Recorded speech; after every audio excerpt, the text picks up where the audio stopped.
Oh, hello there, ladies and gentlemen, and welcome to another edition of the Mr. Warren Hayes Show.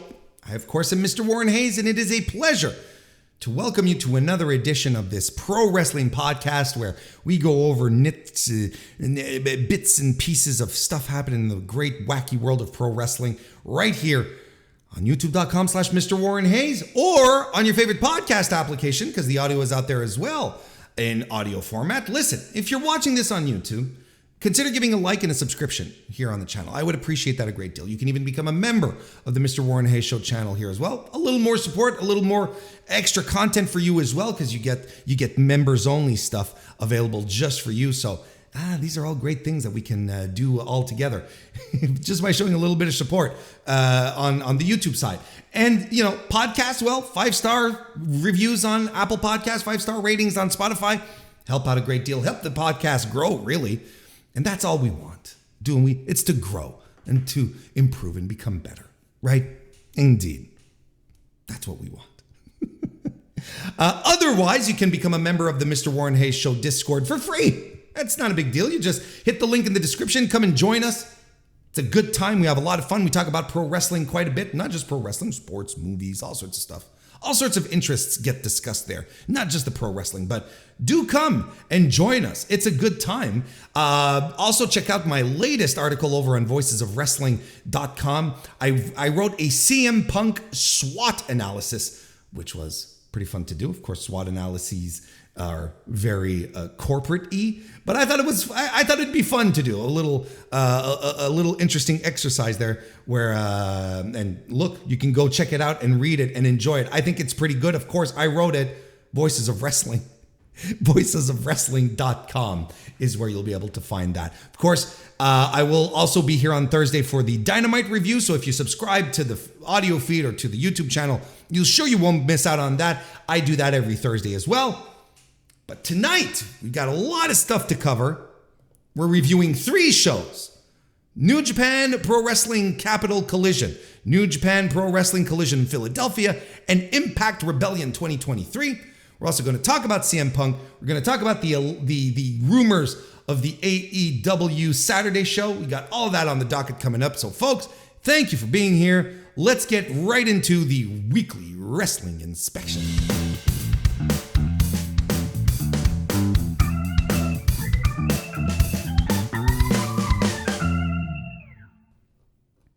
Let's kick this off by talking about the AEW television show. I'm going to be fishing around a lot on the.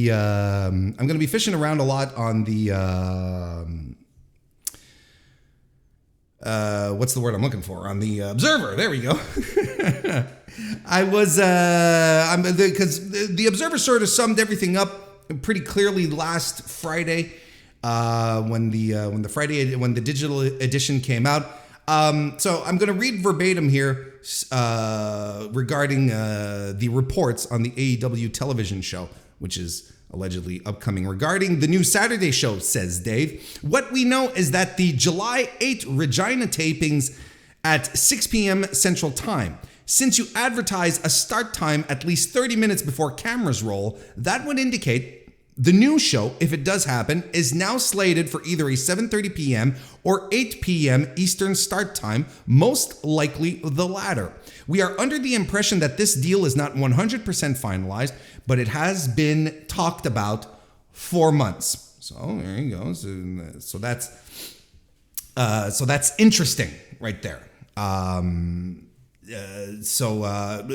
this is, again, stuff that we kind of already knew about, and a lot of people were speculating with the shows coming up in Canada. That one Saturday show that popped up being a TV taping, sort of turning out to be what we expected. Let's continue. We're not sure if it's TBS or TNT, but if it's TNT, there will be a lot of sports preemptions, and if it's TBS, there will be some. It also means it goes head-to-head with major sports almost every week, including UFC most weeks, and UFC pay-per-view shows 12 to 13 times a year, college football, all fall, almost every major boxing show, every major sport at one time or another, and WWE pay-per-view shows nearly every month since WWE is trying to move its major events from Sundays to Saturdays as much as possible. Hell of a sentence there, Dave. But we get the essence, right? It's like if it's on a Saturday, and if it's on if it's on TNT, there's going to be tons of sports. Plus, it's going up against a lot of competition, a lot of sports competition over the weekends. The original idea for the show was a 2-hour show that would have equal the star power of the Wednesday show. Of course, until it's announced, nothing is official. We've heard talk of a June start, but there are no TV tapings on Saturdays announced yet for June. Obviously, the working plan is for the show to be rolling by July 8 at the latest, and I don't see the big debut episode of a new show being in Regina. I don't know what Dave has against Regina, capital of Saskatchewan. I don't know what his problem is. Why couldn't the big debut happen in Regina, Saskatchewan? There's a proud people there living in Regina who would be very, very much inclined to getting a big debut show on, in their neck of the woods.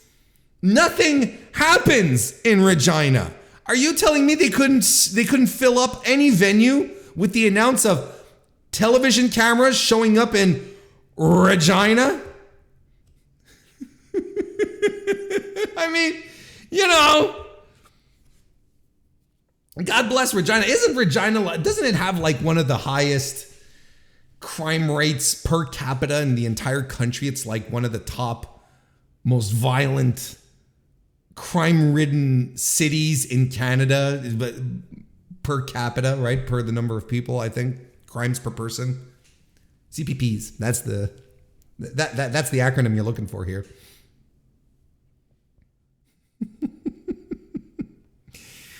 So, I mean, this is all very interesting. And again, I believe that anyone who is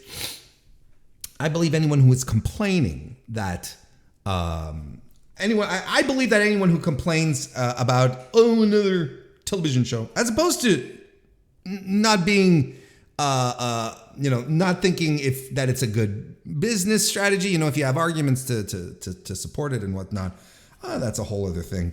But if the idea, if you're just, oh man, another 2 hours, AEW's in the mud, they're going to overextend their products. Like I believe, and it's the same thing with pay-per-view length.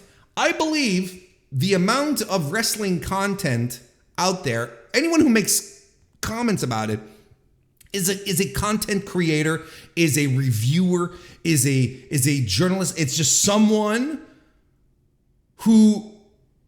whose job is to watch all the wrestling, or their self-imposed job is to watch all the wrestling, and then they complain because there's too much wrestling. I think that, you know what I mean? Like I'm firm on this, and it's the same thing with the AEW pay-per-views being allegedly too long and whatnot. I really believe that that's an issue that exists strictly for content creators. Okay. So that's the one thing. The other thing is that the other thing in this regard is, again, I don't know who's complaining, because there's already a company out there that puts out 7 hours of programming per week, and no one really complains about the length of that. No one ever says, wow, everyone, Raw is too long. That's a whole thing. That's a different thing. But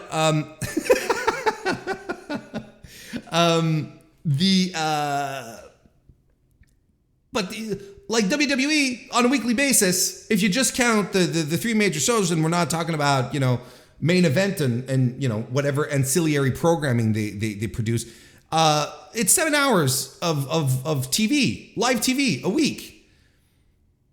AEW right now is 3, and they were going to add 2 more, so we're probably going to be up to 5, and that's not counting, of course, the YouTube stuff. We're talking about broadcast network things.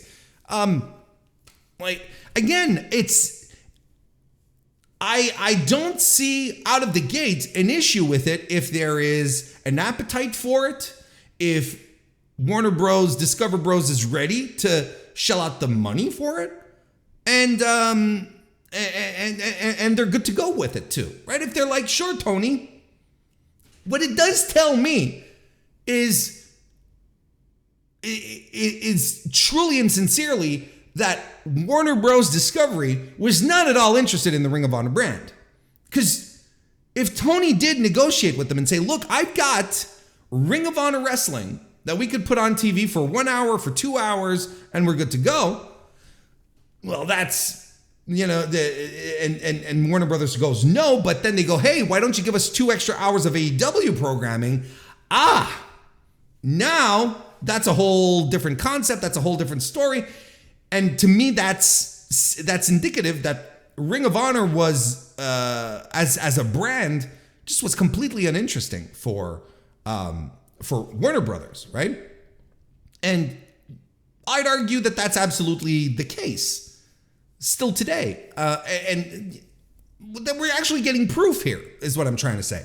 We're absolutely getting proof, because if Tony is like, yeah, I'll give you 2 extra hours, or we don't know what the negotiations are. It was like, hey, do you want 2 more hours? Hey, we'll give you 2 extra hours. Can you do something with that? Or, oh yeah, you want 2 extra hours? Here you go. But they want it to be with the AEW brand. So I frankly, honestly, truly, sincerely do not see how Ring of Honor is going to end up anytime soon on Warner Bros. Discovery networks in any shape or form. They clearly don't like the brand. They have no interest in the brand, at the very least. It's not what they're looking for. AEW, however, they feel very confident about it. I would even say bullish about it. Because if they're going out there saying, yeah, we will promote 6 hours of programming a week for this, 5 hours, 5 hours of programming per week. Plus, hey, you've got your reality show thing. You've shown us that you can do, outside projects. Let's go. Let's keep this gravy train going. He seems very comfortable with that. So I think that's very interesting. Now, do I believe? Because I'm kind of with Dave though on this side here, where it's like he's saying, look, on Saturdays there's so much shit going on. Basically, there's so much sports programming that has its built-in audiences for decades, right? And you've got boxing and UFC and college football and whatnot. It's kind of going to be it's going to be rough to try and get some viewers into all of this, right? I'm like, holy smokes! Like, he's not wrong. He's really not wrong.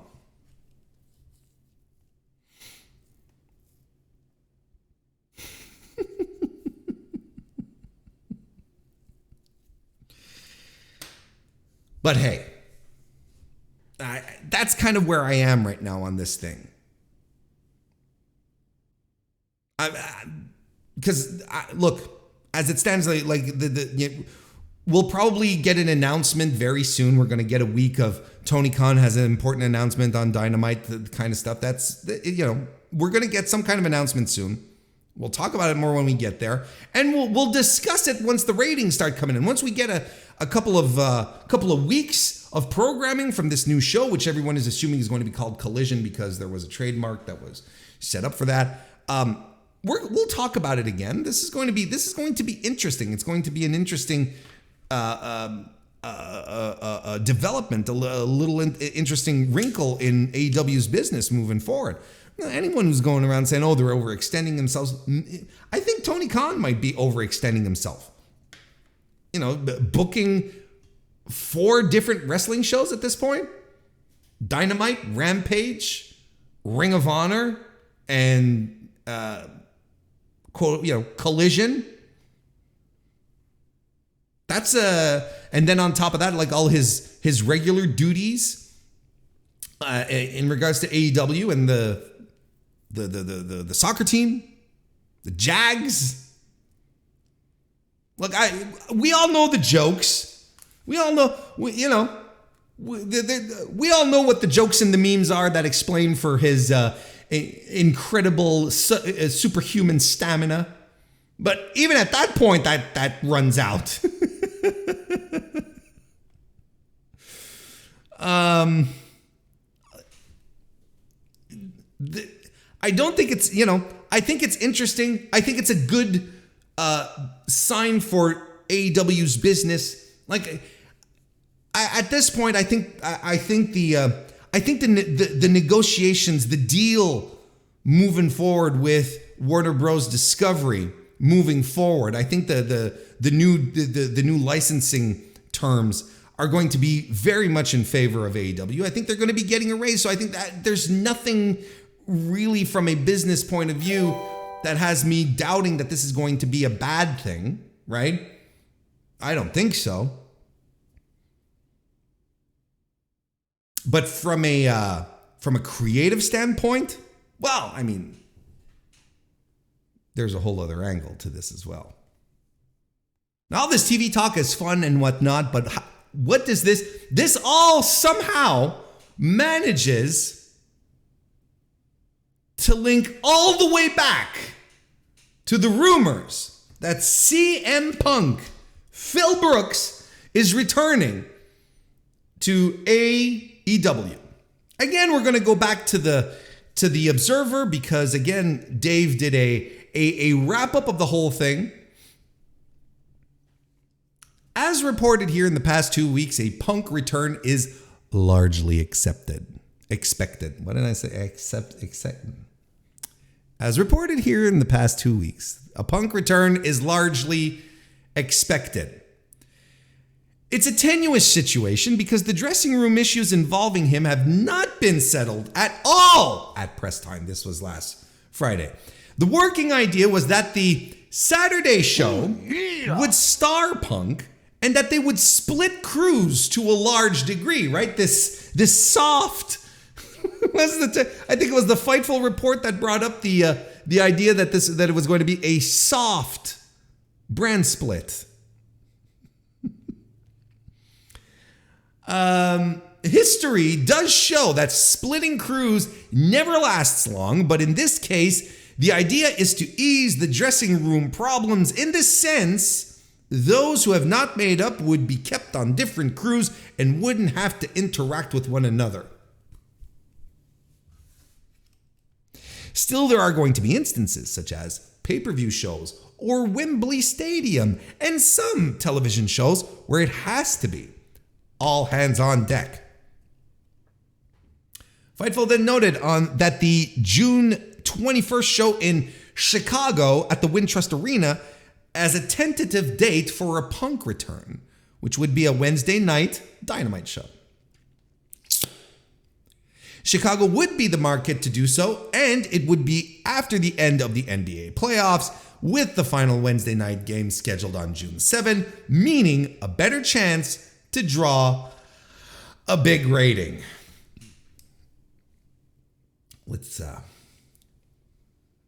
So these are all cemented reports, right? This has all been passed around.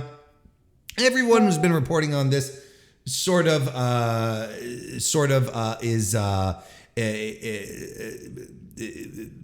everyone that's reporting right now is sort of saying the same thing, right?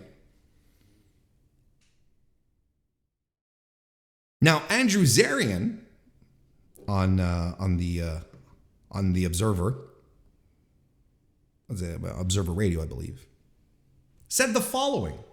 This actually came out yesterday, right? I believe. Yeah, it was on the 17th. I know, this is his quote exactly. I know for a fact that Warner has been told he's coming back, he being CM Punk. They are very much aware of the situation. He had recently said he is willing to return to AEW and he wants to make it work. So the issue here is that he's willing to work with the elite members. I know as of the time I was told, and as of early this week, there was no intention on the other side. Maybe Kenny a little bit more than the Bucks, but I do know they do not want to work with him. And there's been no dialogue between the two sides. There's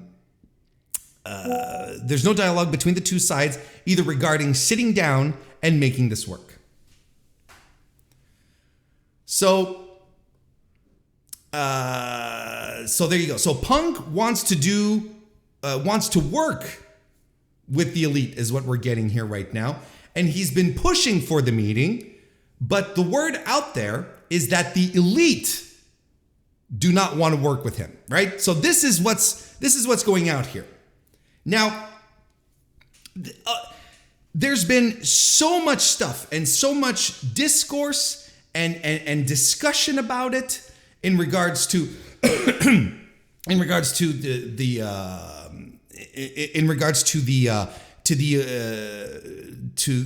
news being leaked out and whatnot from excuse me, from different sources. Dax Harwood on his podcast, so on and so forth. A lot of people using their media contacts to get a lot of information out there that is maybe true, is not true. We don't know, but there's clearly a battle going on right now for public opinion, for being able to be swayed onto the proper side of public opinion. And regardless of all of that, because it is happening, and it is something that is happening.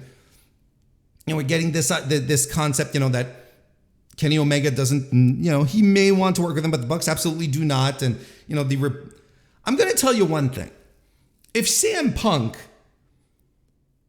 gets on a microphone and starts insulting me, and I mean insulting me, and then I go to the locker room, I go backstage to the locker room to try and talk to him about it, and he swings at me, because this is what happened in the brawl backstage, right? This is what happened. If he insults me, I go backstage to talk about him, he takes a swing at me, I'd be kind of very different to wanting to work with this guy. I can't say I blame anyone in this circumstance. If they're like, hey, Phil would really like to work with you, I'm like, well, I bet he does.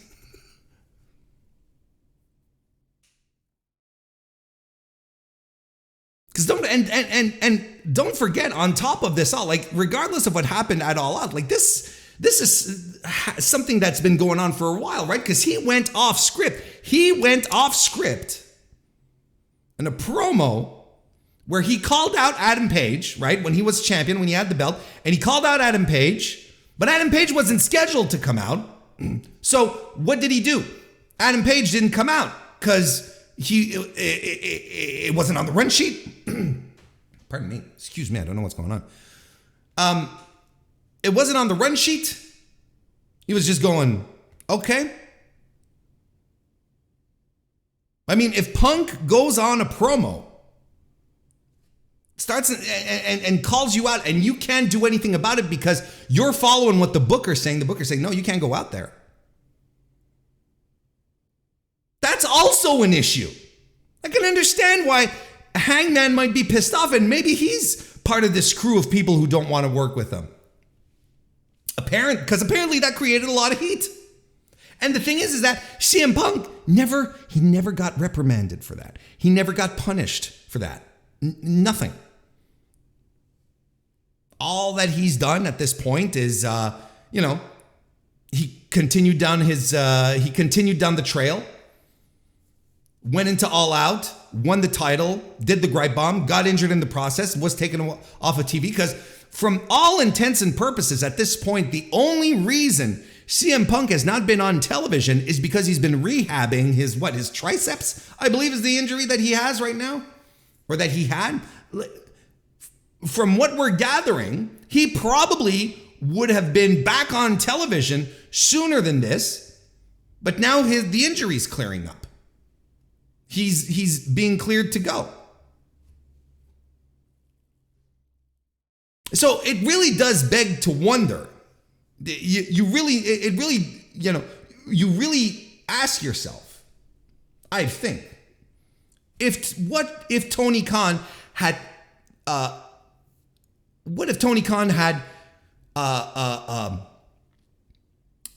disciplined him from the get-go, from the moment he went into business for himself with the Hangman Page promo. It really does beg to wonder, would the rest have happened if we had pulled back on old Punker here?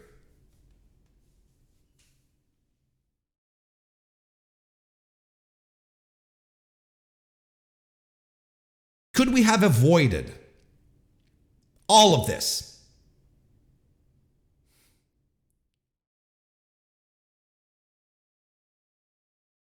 And look, I can understand that a guy like CM Punk might live in another category when it comes to being reprimanded for stupid shit that he might do. I've used this example, if Nick Camarado, for some bizarre reason, did exactly that, swung at one of the EVPs or called out Hangman Page like that, unscripted on television, he would have been fired on the spot.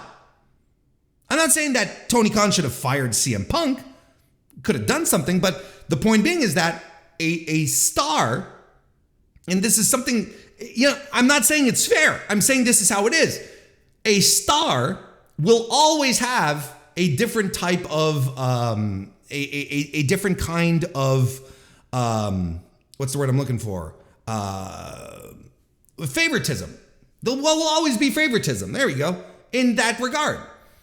He will always be treated a little more special, a little different than everyone else on the roster. Why? Because he's a big star, because he's a draw, because of who he is. And that's the nature of the business in wrestling. And honestly, if we're being honest with each other, not just in wrestling, just about everywhere, right? If you work in an office and the star salesman from the company, the guy who's been nailing sales records for 5 years straight, he's probably got a little more leeway to do things. He's got maybe a little more political sway to do things, to be a little more, to do things a little more off the books, or than you would if you're just coming in and you're new and you're trying to make your own place. Again, not saying it's fair, not saying it's okay. If we're being analytical about it, if we're thinking about it in a more rational way, well, there you go.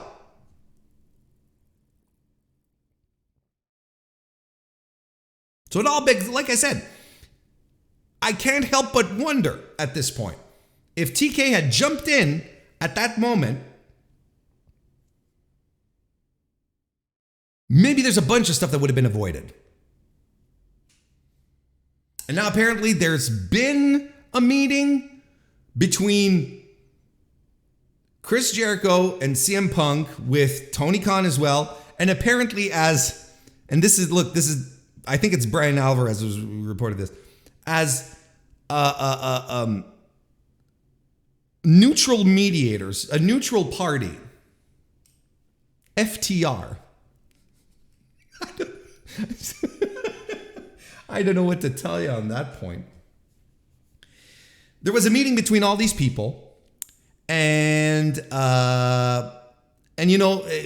again, this is the type of situation where it's like, does Chris Jericho want to work with him or not? It's like, if I have a guy, from my locker room hitting the internet and outright calling me a stooge, because that's what he did, outright calling me a stooge, throwing me under the bus here. Yeah, I want to sit down and have a talk with you, because this shit ain't gonna fly.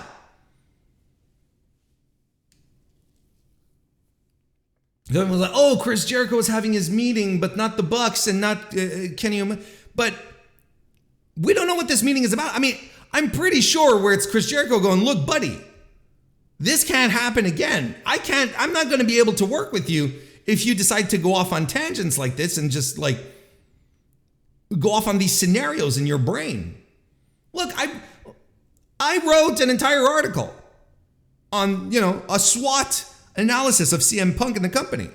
And one of the things that I pointed out in his weaknesses is this chip on his shoulder that he has, this impression that everyone's out to get him, and these scenarios that he creates in his head.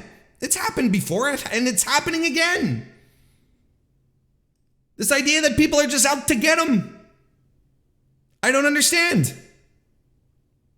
So if this all leads to, so we have the meeting and so on and so forth. So if this is leading to CM Punk coming back, and the only way CM Punk can come back is if we split the staff right down the middle, and we have people on one show and we have people on the other show, and they never mix. I think it's insane. I think it's nuts. And I don't think it's going to work. Why would you bring this man back if you have to if you have to create new business opportunities and have to contort your roster into this to keep the peace? This is not a good look. I don't think this is smart. Maybe in 2 years we're going to look back on this and you're going to be like, Warren, Jesus, you were so off the beaten track here. You completely missed the boat on this one. Maybe, sure. And, time heals all wounds, especially in pro wrestling when the spots are so limited. It could happen. It could happen that just everything comes together and everything's okay, that this was indeed the best solution. But I don't see how this is a positive outcome for AEW. I don't see how squirreling CM Punk over on this side with all his buddies and having the CM Punk, Mr. Phil Brooks's neighborhood over on this side, and having Dynamite and all the rest over here is going to be. How does that create a healthy environment? I don't know. I don't know. Because again, if this brand split is going to happen, and they're going to have like two shows that don't intermingle, unlike what WWE does, and you don't have these people mingling with each other, naturally there is going to be resistance from these separate locker rooms if ever there is bleed from the other locker rooms. Or if Tony Khan says, look, ex-wrestler on Dynamite, you are now moving to the Phil Brooks show on Saturdays. But then Phil Brooks is like, yeah, well, okay, pay your dues, kiddo. Like, you know what I mean? Like, this is not going to be a healthier environment on any shape. It doesn't make sense to me. And this whole CM Punk thing seems to, by God, it seems to be creating much more headaches than anything else. It's interesting to see this develop. Don't get me wrong. I am into this. And it makes for good content. And it makes it makes for fun topics to talk about. Things to think of and think on.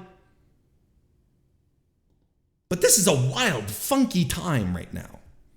And the path, this could still change multiple times, right? Because these are all reports. And until we get the confirmations, until we have the calls that this is how things are going, anything can happen at this point. I think it's going to be wild that we get to pay-per-view builds. We're going to get to a point where we're going to have to start building pay-per-views. And the pay-per-views are going to be built off of the backs of two shows that will not be able to cross over with each other. It's CM Punk, man, doesn't leave anyone indifferent. Absolutely anyone indifferent. How about just a quick note here from Nick Khan in WWE, where he said that the company was prepared to make cuts of at least $50 million, at the very least, in regards to the upcoming merger with UFC into the new company now owned by Endeavor. Nick Khan was on Light Shed Live.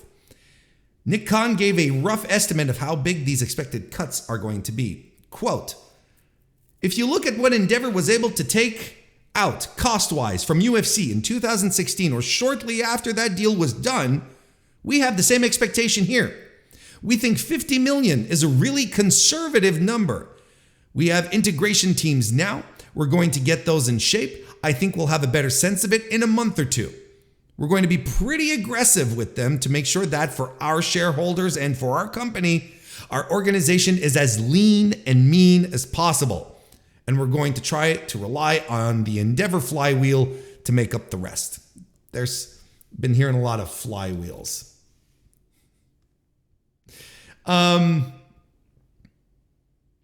So like 50 million, and he says it's a conservative number, so it's going to be higher. Anyone said, oh, it's ballpark, but like he's creating the baseline here. It's going to go up. Now, we can all assume that this is going to mostly be office staff, right? Like this is absolutely going to be, this is absolutely where the redundancies are going to happen. That's where they're going to start cutting costs before anything else, I would assume. Maybe, on the level of television production as well, though.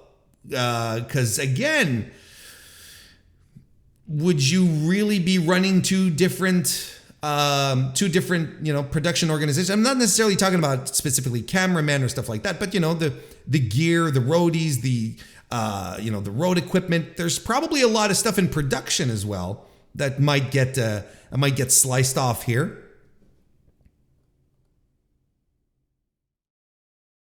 However, Nick Khan did say that that the creative and production teams will be probably protected from cutbacks as they are considered to be the most vital part of WWE.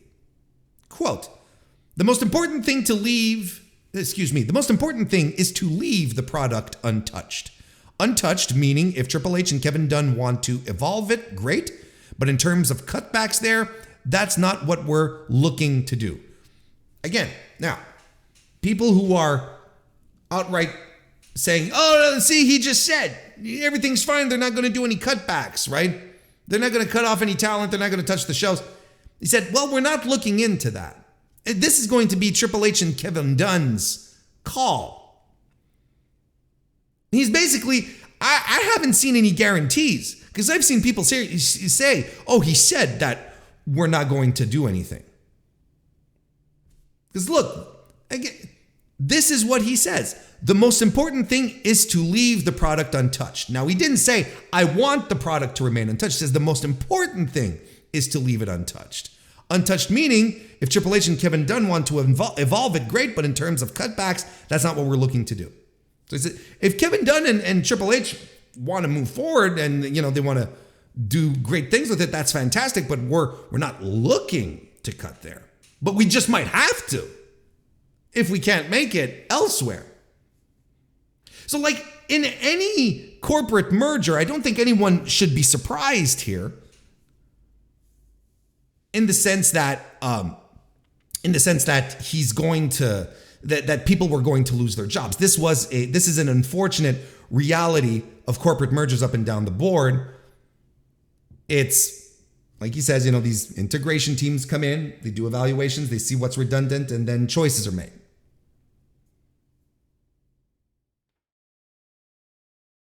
So it's really hard to say if talent is really going to be affected or not.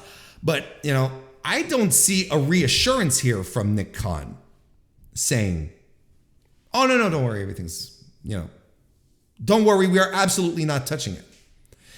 And look, the number of times that these people, and I say these people, every one of these executives at WWE over the past, when did all this start? Like last November when Vince started to force his way back? December? We learned about it in November and he started in December. They've been saying absolutely, anything And on the most important things, they've been flat out lying, just flat out not telling the truth. Or they do the calls with the employees, with the staff, and they say, hey, don't worry, everything's going to stay the same.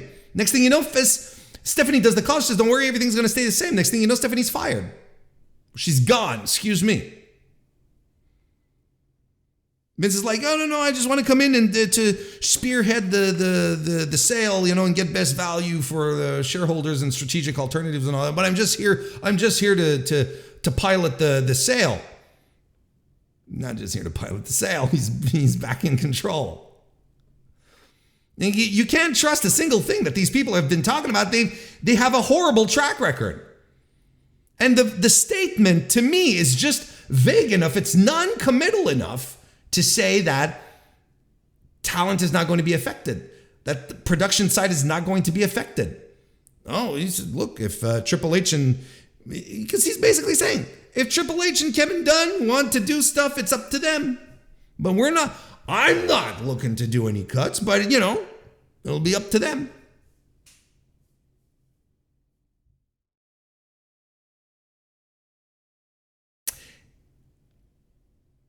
To me, this deflection to Triple H and Kevin Dunn, who we don't hear much about in all these talks, which is fine. But a couple of weeks ago when we were talking about the, all of this and, the sale and all of that and, how Triple H's position in creative is a little iffy. People have been wondering what exactly is going on. I mentioned it. And this might be where we're going at this point. He being what's his name? Triple H. He's positioned as a maybe more of a fall guy than anything else.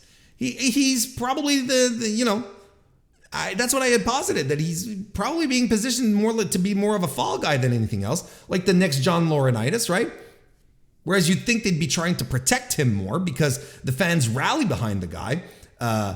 His tenure as head of creative while Vince was away generated fantastic business for the company.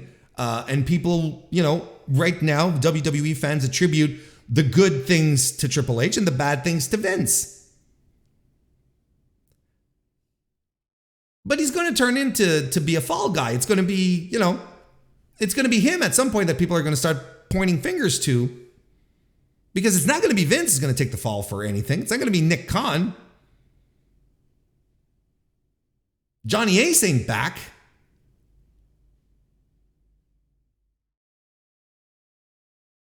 I don't know. He's still in a very precarious and interesting position to me. So basically what Nick Khan is saying here is that, look, if there are any cuts that come from the talent side, that's up to them.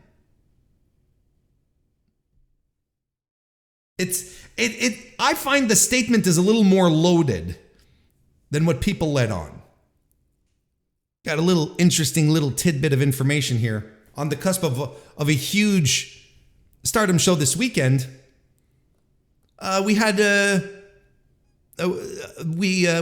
World of Stardom champion, Julia, in an interview with Tokyo Sports, saying that she would be interested in a double title match between herself and the current IWGP Women's Champion, Mercedes Moné. And Moné responded to this saying, oh yeah, I'll do it. She said double titles equals double the money.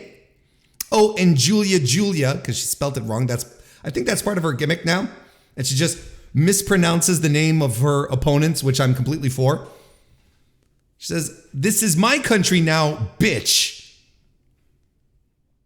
And I think Mercedes is, sort of slowly transitioning into this role here, into this thing about the country, because she tweeted out, not tweeted, but she added to her Instagram. She implied that she was looking to move to Japan. She wanted to live there. And and also took a picture of a Japanese language school for English speakers in Japan. I don't know if she's in Tokyo exactly. It doesn't matter, but in the country of Japan, saying that she wants to learn the language. She seems to be acclimating herself quite well. I think she seems to be enjoying herself, and her time there must be very revitalizing for her.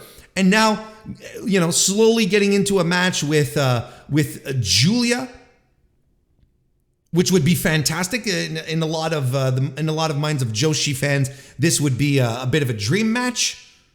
Two of the top women in the world today.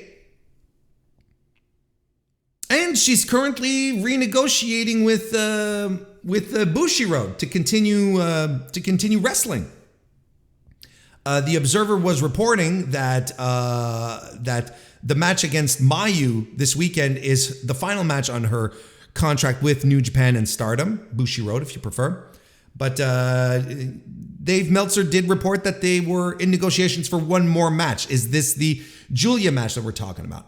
Or, are we negotiating for a little more? Or maybe Mercedes just wants to go full freelance and go all over the place, because she's been talking about wanting to wrestle women in Tokyo Joshi Pro, up and down.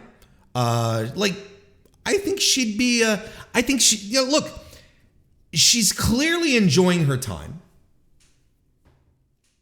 She's absolutely having a blast right now, and it's probably more than scratching the itch, right? Because everyone was, she'll be back by SummerSlam.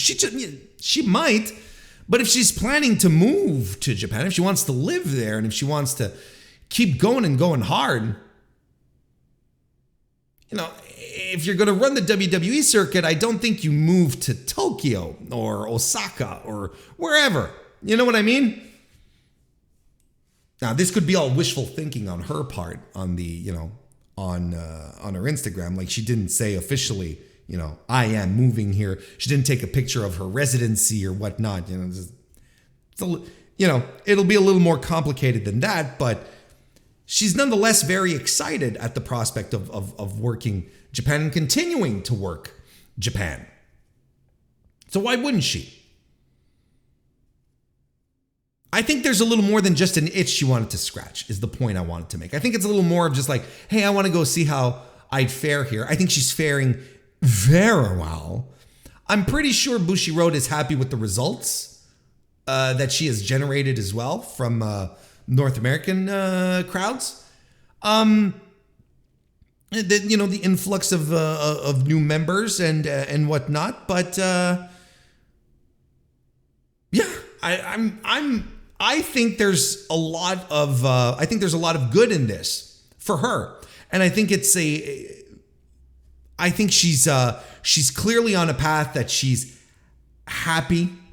She wants to continue, and we're talking about one more match. Maybe there's a couple of more matches that she wants to negotiate, or again, maybe she just wants to hit the road and freelance proper and go all over the place. She's trained with Miko Satomura, maybe she want to hit up some Sendai girls. I don't know what she has planned. I don't know how the acting's going, but she's doing pretty well for herself. And if we get the match with Julia, well, that's going to be an all-timer right there. That's going to be a big time. That's going to be a big time match. And I think it's about time that they do something with Stardom in this regard. Like specifically for Stardom on a Stardom show. Because New Japan has been reaping the benefits right now. The subscriptions for New Japan World, were up for Wrestle Kingdom this year. And then we have the Battle in the Valley pay-per-view, which also did good business. And then she had her match a couple of weeks ago at Sakura Genesis. Why wouldn't Bushiroad want some of the actually have Stardom get a bit of a rub here? We're moving into the match with Mayu, which is a good thing, and then we do another one with Julia after. Sure, I think Stardom needs to benefit from this. Can't just be Nuge. And I think it's more, personally, I think it's more interesting for Mercedes and Stardom to have Mercedes there as opposed to New Japan. Because New Japan, again, doesn't have a women's division, doesn't have regular women's matches on the cards. When Mercedes not there, there's no one, you know? So might as well have the Joshi promotions benefit from this, just as much as Mercedes is going to benefit from it. But you get what I'm saying, right? Get her in there so she can benefit as much as possible. And that the promotions can benefit as much as possible. And since those are the places where you do get your women's wrestling in Japan, where that, you know, the promotions for that, some of the absolute best wrestling in the world happening for women's wrestling is in Japan.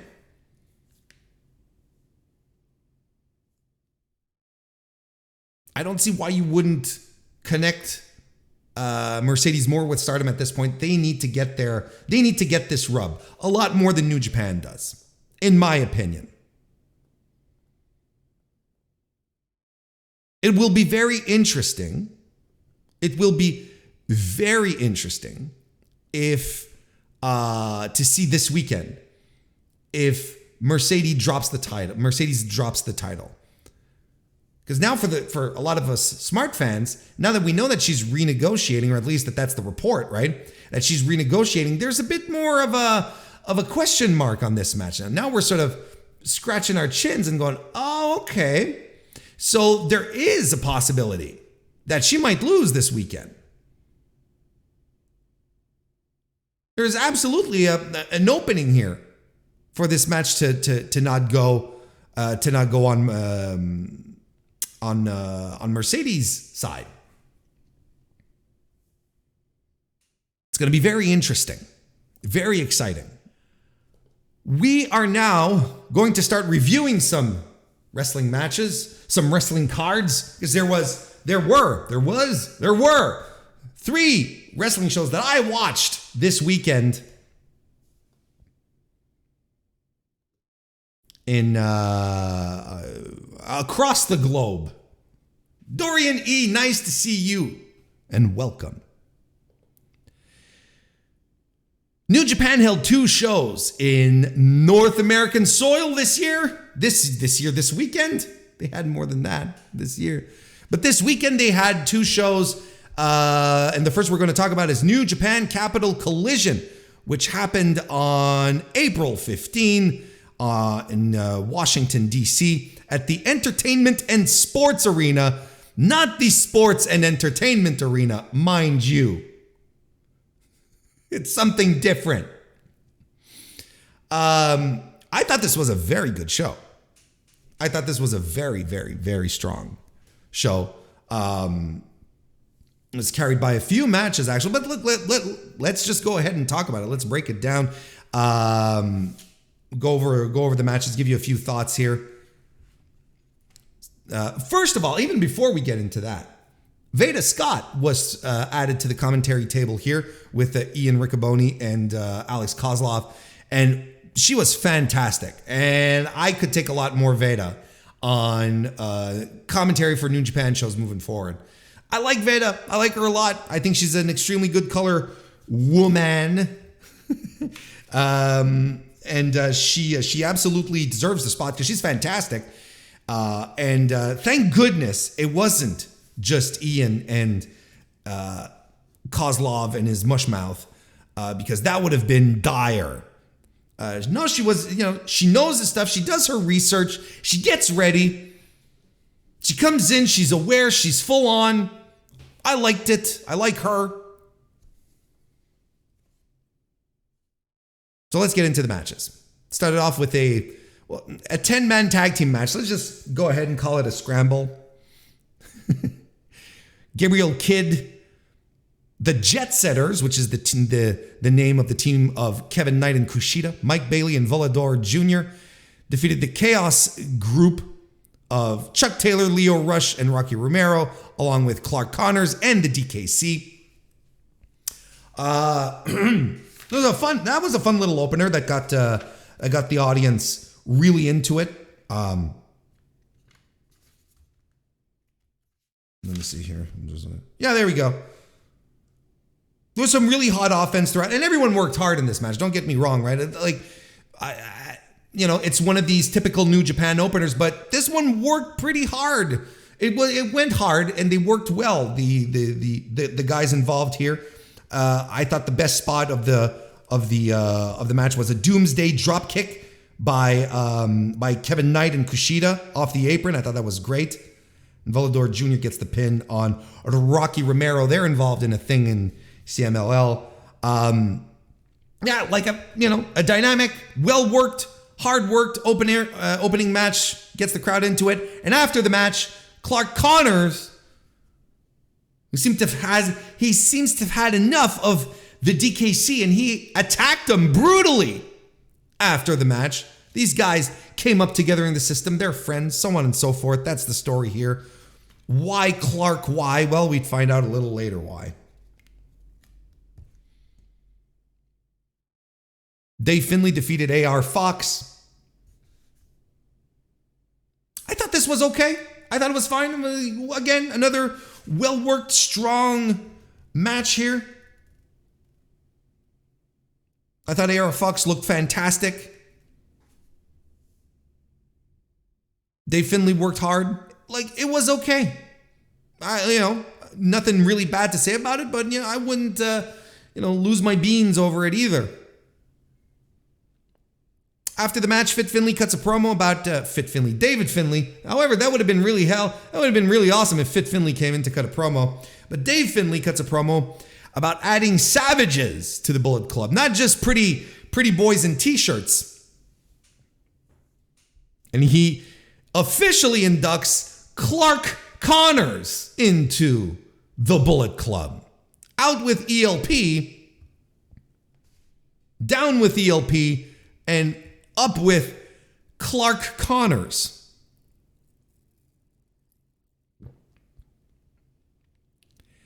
So that's something.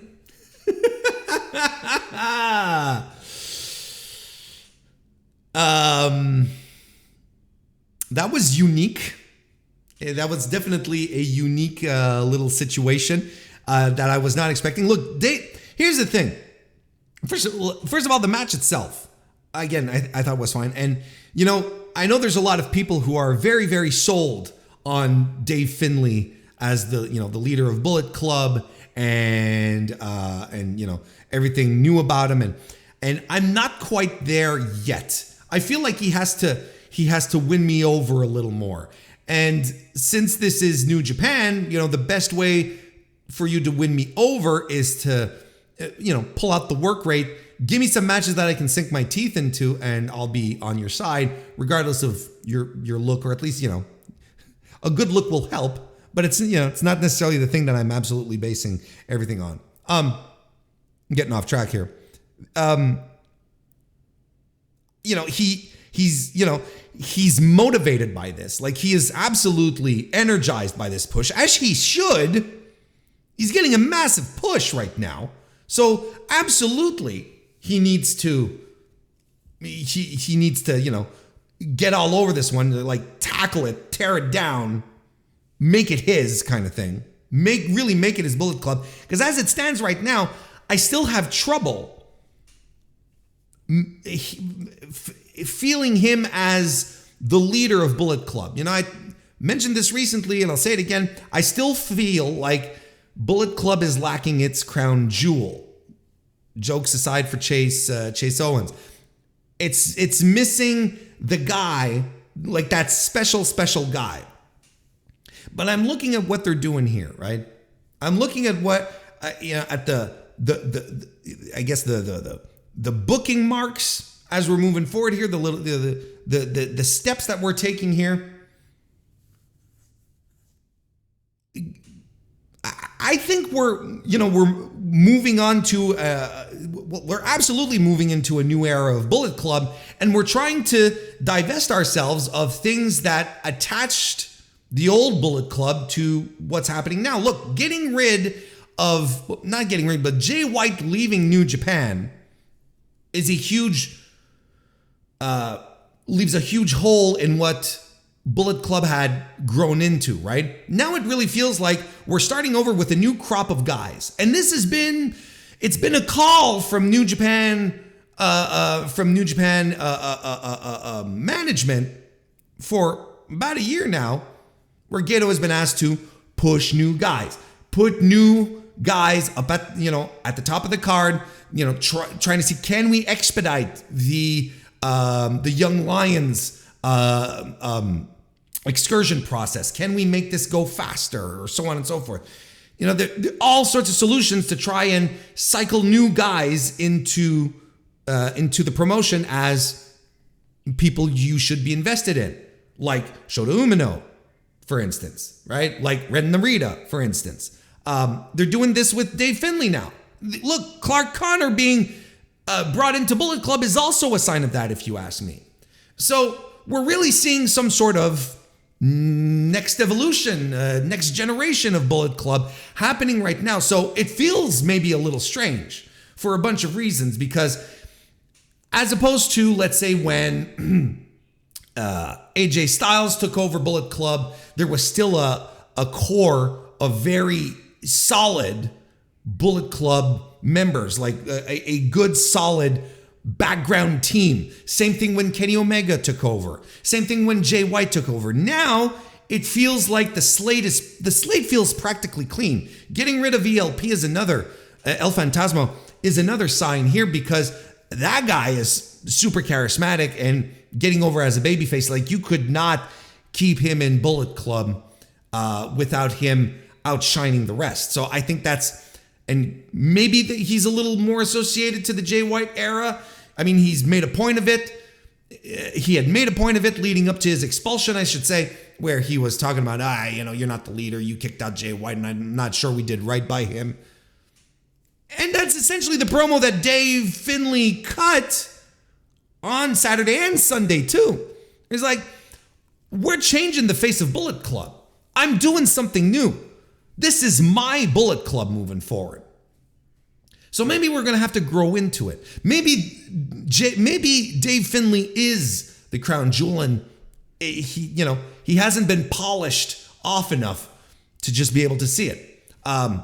Dominion is coming up in June. Dominion is, it's the birthplace of Bullet Club.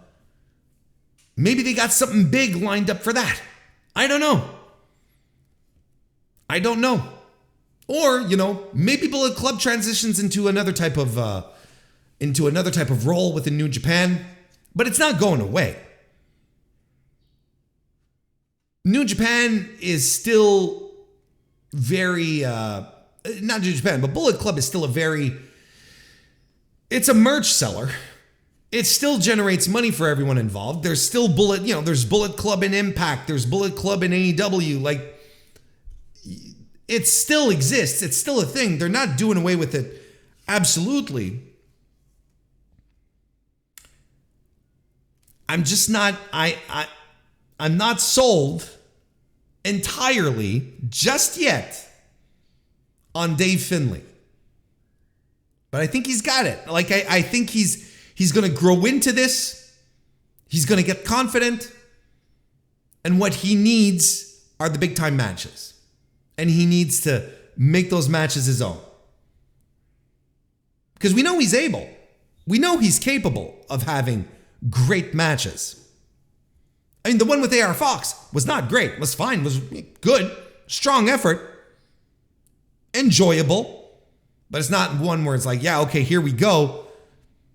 Dave Finlay. It's not it. Now, as for Clark Connors, well, this is an upgrade for him. Instead of being lost in the shuffle of, all of the recent dojo guys being brought up and getting pushes, he's abandoning the Safari dude thing. That was the thing, right? Big Game Hunter. Getting rid of all of that. I'm glad he's getting rid of it. I didn't quite like it. Not unlike Alex Coughlin getting rid of all the goofy android getup that he had. Now he just has a mask, and I think that's fine. Coughlin, anyway, we're going to talk about Alex Coughlin in a bit, but I feel that this might do good for him.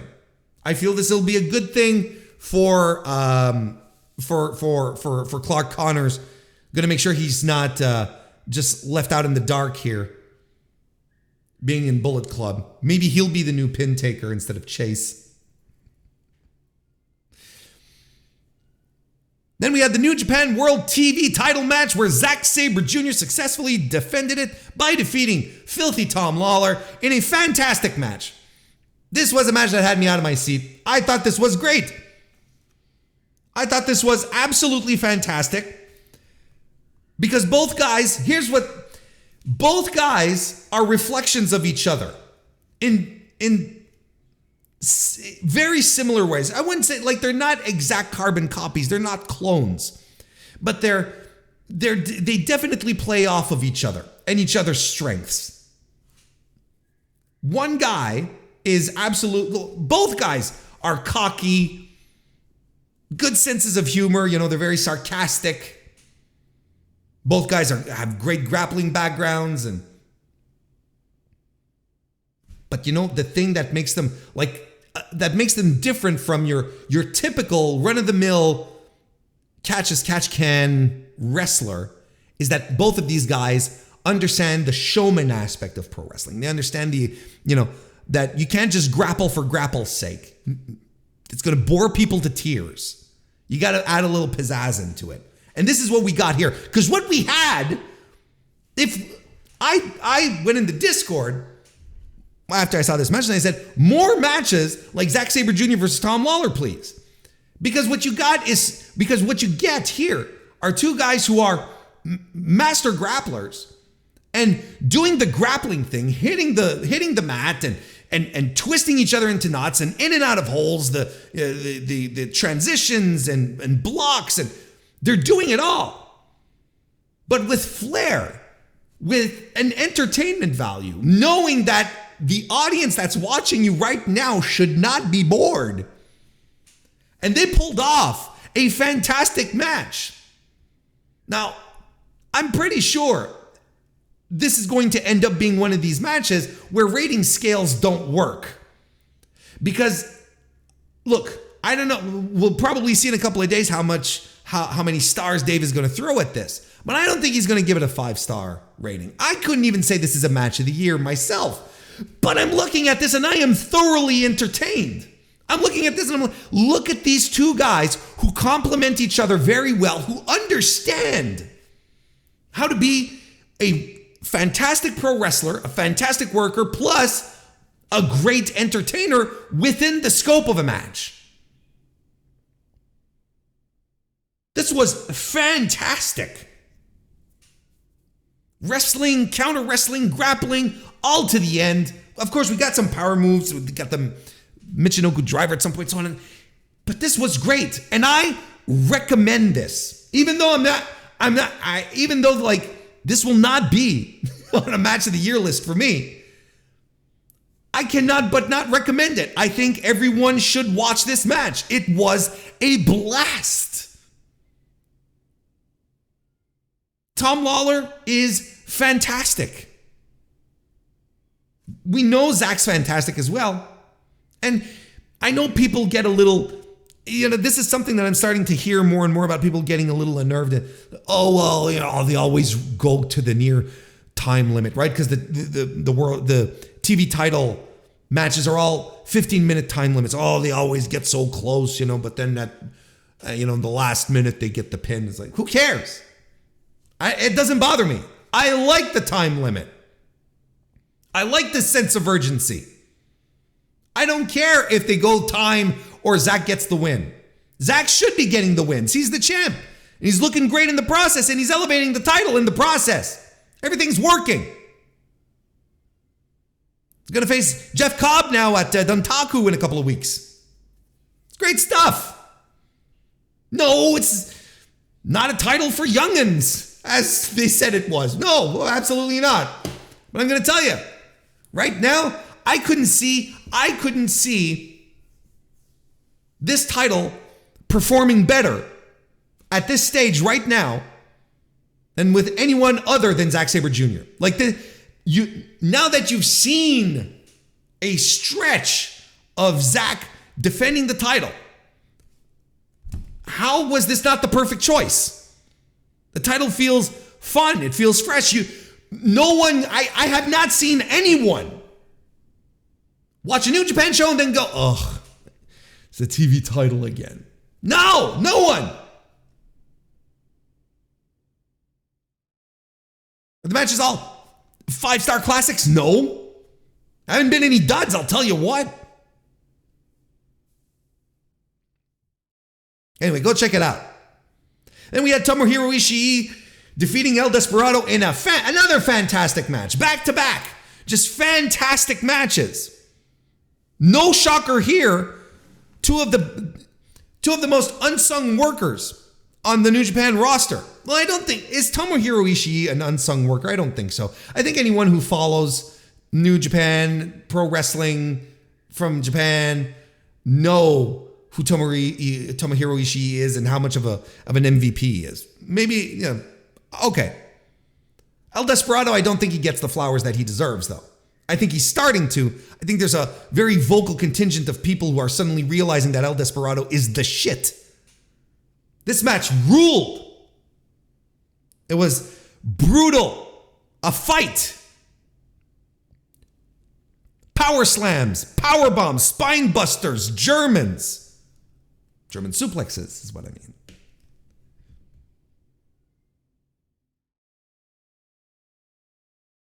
You even bought into the fact that at some point, El Desperado was just about ready to pull a win off here.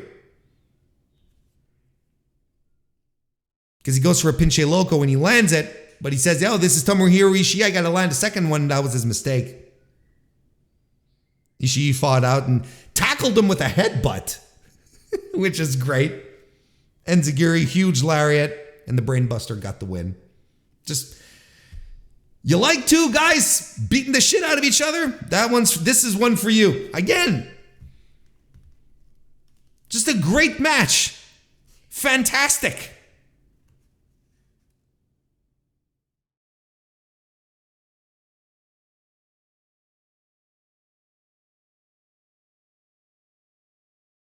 Juice Robinson was supposed to fight Fred Rosser, but Robinson attacks Rosser during Rosser's entrance, beats the tar out of him. Apparently, Fred Rosser had been talking about Tony Storm on social media, and, Juice didn't like it. He says, keep my wife's name out of your mouth.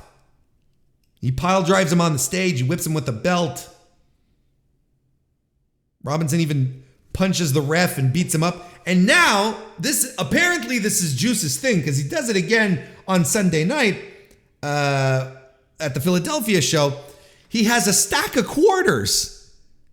He pulls out of his pants a stack of quarters with his left hand, because he's a southpaw, and he wallops Fred Rosser with the stack of quarters, and the quarters just like they fly everywhere. It's a hell of a visual. I'm not going to lie. And, apparently being hit with a stack of quarters, apparently it hurts like hell. I don't know. Couldn't tell you. Don't have a point of reference. Don't plan on having one either. And I'm not going to go out into the field to test that one out. But when he connects, the quarters, they just fly everywhere into the light. It's a hell of a visual. If this is Juice's new thing, I can get behind that. I think it's cool. But he gets beat up with a chair over and over, and it's just he bleeds. Just a brutal beatdown by rock hard Juice Robinson. The match gets thrown, and on top of that, Juice gets suspended because he punched a ref, I guess. I didn't know punching referees in New Japan was a suspensionable offense. Is that why? It's probably not. It's probably because of the whole thing that he did, because of the whole, because of all of his actions. Because there's been guys, referees in New Japan, they get fucked on quite a bit. It happens quite often, and guys don't get suspended. So Little angle going here. Then we had Tetsuya Naito and Hiromu Takahashi taking on Yoshinobu Kanemaru and Sanada, making his first North American appearance as IWGP World Heavyweight Champion. This was fine. This was all right.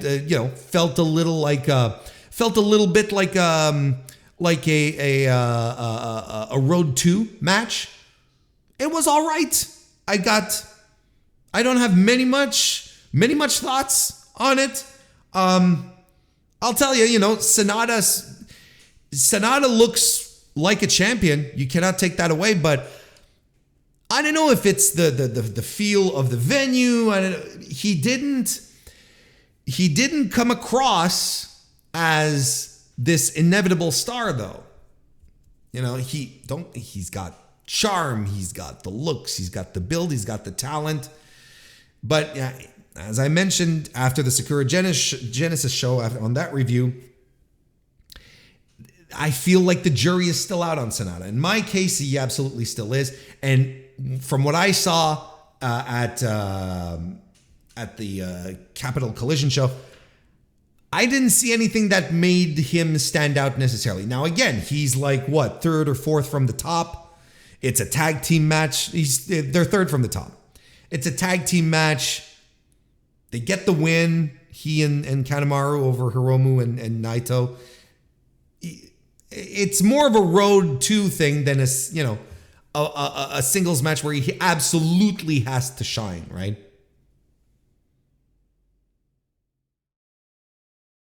But at the same time, it didn't do anything to convince me otherwise. So we're still going down that path here. We're still setting up Hiromu versus Kanemaru and Hiromu versus Sanada, which are upcoming.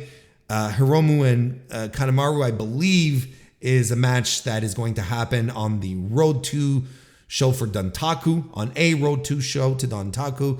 And Sanada and Hiromu will be headlining the Dontaku show. Naito doesn't have much to play with right now. I know there's a pretty good theory running around that Naito might be the guy to challenge Sanada next. Having the LIJ guys go after the guy who left them high and dry. I can buy it. I can even buy Naito winning the belt off of Sanada. Like, this is not going to be Sanada's defining run. This is the one where we dip our toes in the water, we try some stuff out, and we see what happens. I can absolutely see. Look, who do you put as your champion post for the G1? Because the G1 is coming up. It's coming up in a couple of months in July. So who's your champion after Dontaku? Because Dontaku is going to be the last big show until the tournament starts. Do you keep it on Sanada?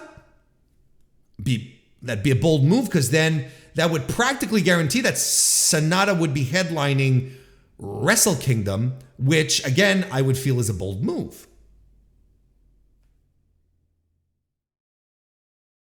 So I could see us leaving Dominion in June with Naito on top, and him entering the G1 as champion, and I could absolutely see that. And then you have Sanada in the mix, who again can be a contender in the G1 again this year, but taken a little more seriously because he did break through the ceiling, right? Lots of interesting things to think about.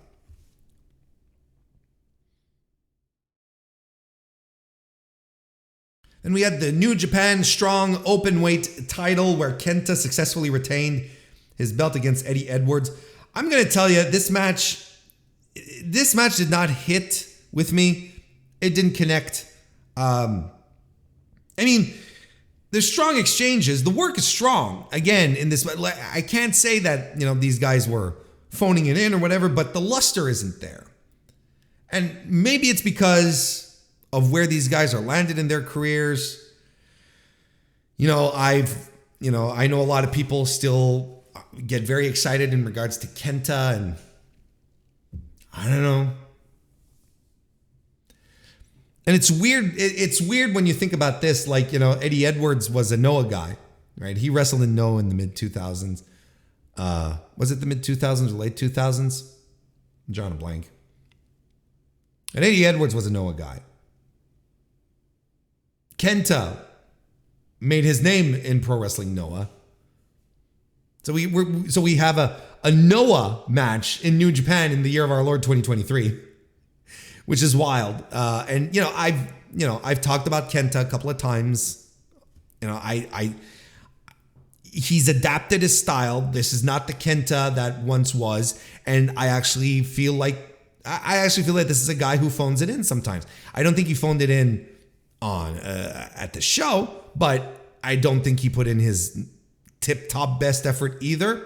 I think he worked well with Eddie Edwards. I think there were some pretty interesting spots and whatnot, but the match didn't connect for me. I'm not saying it's dull, just saying it didn't have the shine. I was distracted.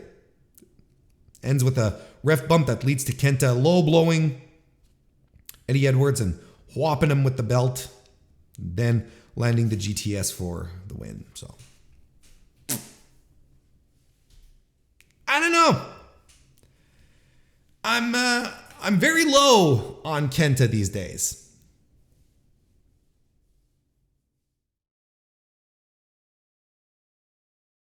But I'm not low on the main event where Aussie Open defeated Hiroshi Tanahashi and Kazuchika Okada and the Motor City Machine Guns to become the New Japan Strong Tag Team Champions. Champs are our boys. Aussie Open in New Japan right now. And what a fucking main event it was. This was top notch. Absolutely great, fantastic work by everyone involved. Maybe outside of Hiroshi Tanahashi. I cannot help but think that Tanahashi's dealing with stuff. I think he has issues.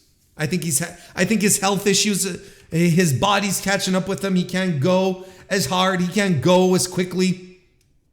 I think this was a little smoke and mirrors here to get him on the show with Okada. I think it's also a good way to keep Okada busy, like in some sort of high profile position, but not in a singles spot. And having Tanahashi around, same thing, and Tanahashi doesn't have to work the entire match. I feel like there was some smoke and mirrors here. But look, Aussie Open and the Machine Guns, holy shit. This stuff delivered. Just absolutely great stuff. And again, Kyle Fletcher, and this turned into the joke of the weekend, does an Orihara moonsault again, but instead of splitting his head open on the rail, he just lands gut first on the rail. So, anyway, we'll talk about it in a bit, but just fantastic stuff. And they won again. So every time Kyle Fletcher screws up a Norihara moonsault onto the railing, they win a championship. It's a good sign. And the Motor City Machine Guns, here's the thing, and then we watched them at Rebellion the next night, and they're just fantastic. And they have always been fantastic. What a smooth as butter tag team. Like in the very definition of two guys working together, connecting and working their matches as a duo, doing combination moves, and they're phenomenal every time. And they've been at this for a long time. And they just don't seem to slow down. They're inhuman. They're both, aren't they like around 2 decades in pro wrestling at this point? Shelley and Sabin? It's just crazy. But I love the Machine Guns. I thought this was a fantastic match. And in regards to Okada and Tanahashi, right, they being New Japan, they're starting to establish them as a tag team. But these are two singles guys. Of course they're going to be outclassed by these two top tier tag teams, the Motor City Machine Guns, who've been wrestling together for as long as they could, share a ride together,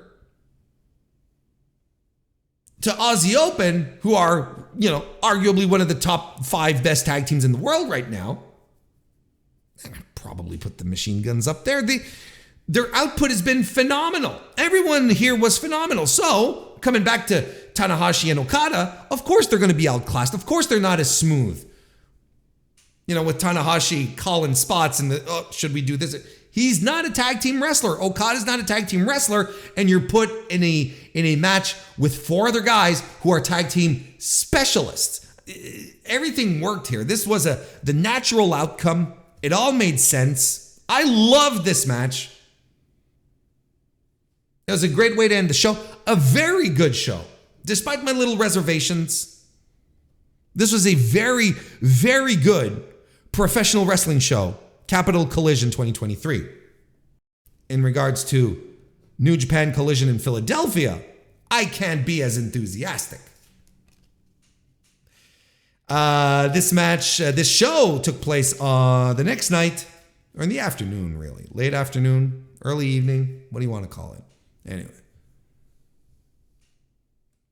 April 16, and at the old ECW arena in Philadelphia, Pennsylvania. Apparently, this was a record gate as well for New Japan in Philly. But this match was cursed. This was a cursed match because there were a lot of changes, a significant amount of changes that had to be made. Orange Cassidy stepped in for Eddie Kingston because Eddie Kingston has to go undertake hernia surgery. Fred Rosser took Juice Robinson's place against Lance Archer in the U.S. title tournament because of Juice's kayfabe suspension. And Homicide took Rosser's place with Rocky Romero. I think TJP was supposed to be on the show. He had travel issues. Look, just a complete mess. And the show was fine. I think there's a couple of highlights. But as much as I think if you sit down and you watch Capital Collision, you will have a good time watching this, I can't necessarily sit down and recommend that you watch Collision in Philadelphia. I don't think it was that good. I don't think it was a bad show. But I think there was more good stuff this weekend that deserves your time more than this. Show opened up with El Desperado and Volador Jr. defeating Delirious and Kevin Knight. Fucking out of nowhere, right? Look, it was fine. I'm going to leave it at that.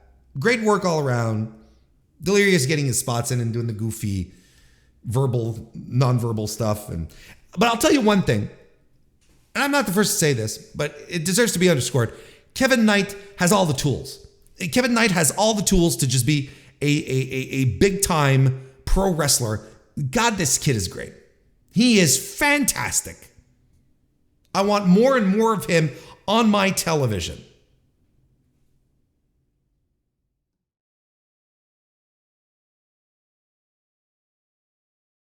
And I'm pretty sure, him working with Kushida is probably paying off. Because this guy has just been phenomenal. And we had a pure rules match where Alex Coughlin defeated Tracy Williams in a fantastic match. Now, it was a grapple match, right?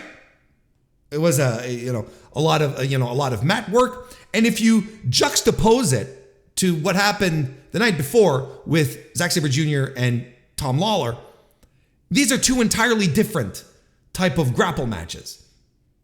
I'm not saying this one was not entertaining. It was not as entertaining. It didn't have that complete package of, showmanship.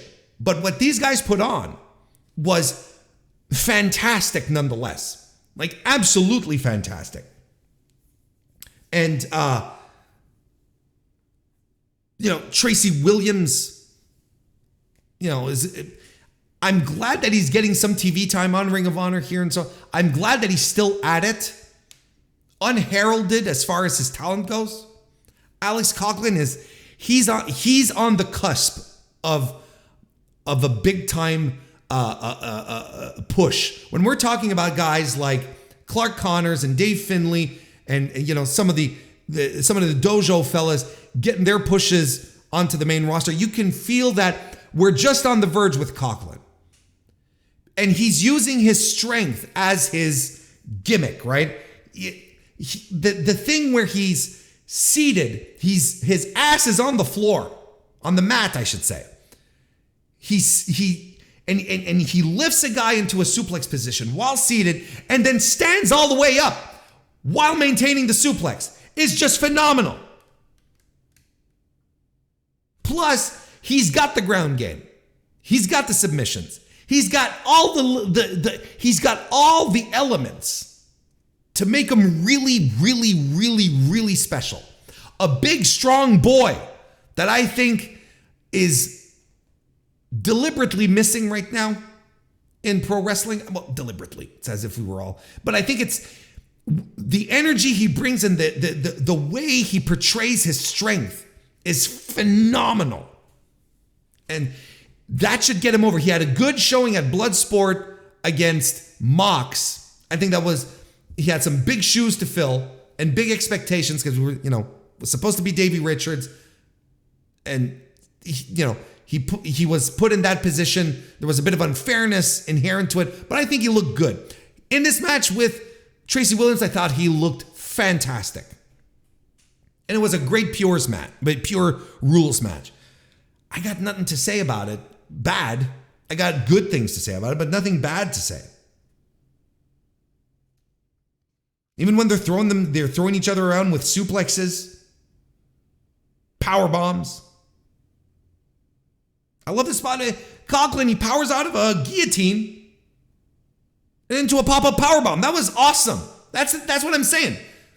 His strength is his strength.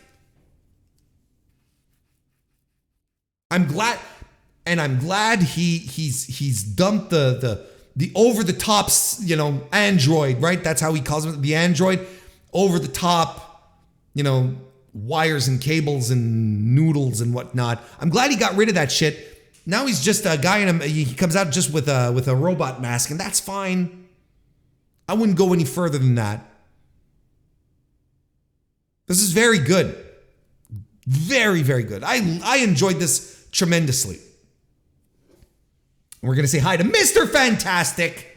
Welcome to the chat. Good to see you. We have Clark Connors. He has his first match as a member of the Bullet Club, immediately defeating the DKC, his former friend. This was all right. This was all right. I think its positioning on the card was fine. It did what it had to do, and it advanced the angle. Again, Dave Finlay took the microphone at the end and did his whole spiel about, he wanting savages, that it was his Bullet Club, so on and so forth. That's fine. This is all part of the angle. As far as the match went, well, I think it lacked heat. The DKC is a good little wrestler, but I feel like he doesn't have direction. I don't think I don't think he's found himself in the ring right now. So he's a hard guy to latch on to. Because it's not that he's not talented. His matches don't interest me. There's something right now that I'm like, there's some presence missing.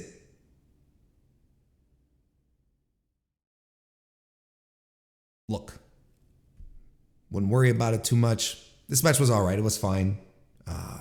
Again, nothing much to talk about. Bunch of spears lead to the finish by Clark Connors. What is he called? The Rhino. Anyway, but he's Bullet Club now. He's wearing black. He's wearing black pants. So he is a heel. Are we taking bets on what his Clark Connors Bullet Club t-shirt is going to be? Rhino Club? You think that could be? Then we had the Team Filthy crew of Tom Lawler and the West Coast Wrecking Crew defeating the TMDK crew of Zack Sabre Jr., Shane Haste, a.k.a. Slapjack, and Bad Dude Tito. It's a fun little match. Lots of good stuff. Good, you know, again, a match where there was a lot of, I thought this was very good. Lots of great, again, another one where everyone works hard, gets their stuff in. There's a lot of shenanigans at first just to get the crowd into it. A lot of nonsense, I guess you'd say. But the crowd was into it. Tom Lawler is such a great presence. That dude Tito looked great. And the more I see this guy, the more I like him. He's got an explosiveness about him, which is really, really exciting. Endears him to me. Team Filthy, they land some great triple team attacks on Zack Sabre Jr. specifically. And you've even got Bad Dude Tito, who has a whole sequence where he gets to get his shit in. He cleans house on everyone, ends with a dive and a blue thunder bomb.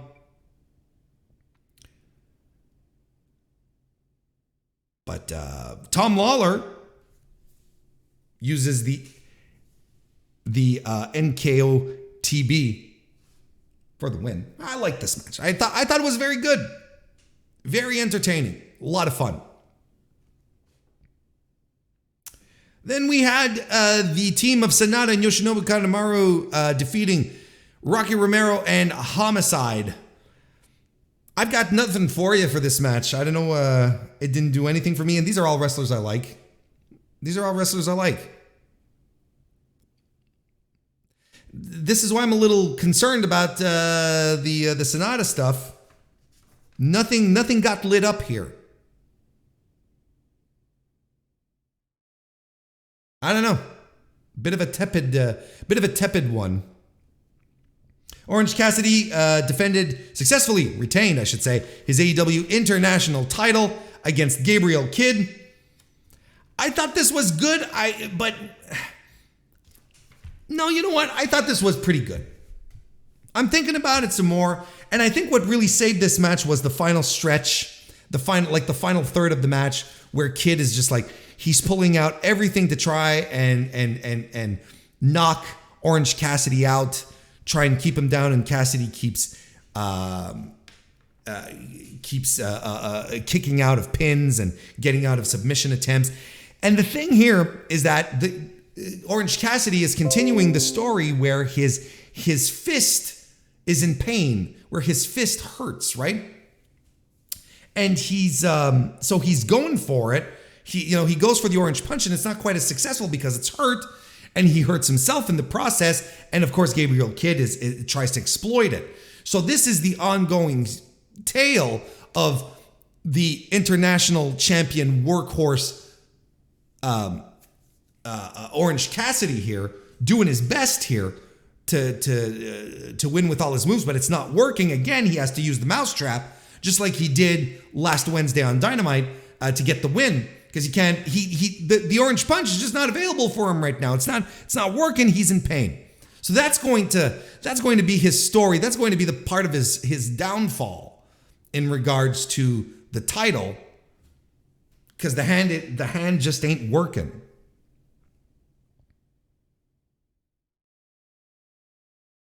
But Gabriel Kidd, I thought, looked pretty good here. This was a fun match. I enjoyed it. I thought this was pretty good. Then we had Hiromu Takahashi and Tetsuya Naito defeating Chase Owens and Kenta. This absolutely...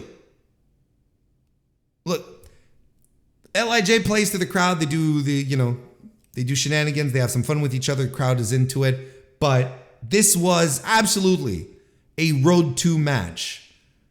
And one where just everyone was like, let's just go in and do things and go home. Nothing bad about it, but definitely nothing special about it. This, it's a low light of the show. But again, not terrible. Not like this was one of the worst matches I've ever seen, but it's definitely one where I'm like, wow, okay, this could have gone differently. But the story here is that after the match, Rocky Romero comes to ringside to announce that he and Hiromu are going to be working together to put together an All-Star Junior Festival in Philadelphia in August 19th, if I'm not mistaken, something like that. Which is fantastic. Hiromu did the All-Star Junior Festival in Japan, and now if we bring this over into North America, into Philadelphia, that's going to rule. A lot of guys here that could end up on this festival, on this match, could potential for a lot of crossover. They're going to feature a lot of New Japan Strong guys, of course. We can also expect a few AEW people, some indie stalwarts as well. But I thought this was pretty exciting. I think that's pretty fun. It was a fun announcement, came out of nowhere, got the Philly crowd excited. Why wouldn't they? I'd be excited if I had an All-Star Junior Festival in my town.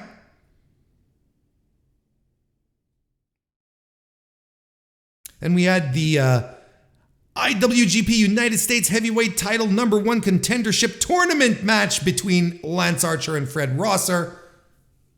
As we mentioned earlier, Fred Rosser was subbing for Juice Robinson, who was kayfabe suspended because of his actions the previous night.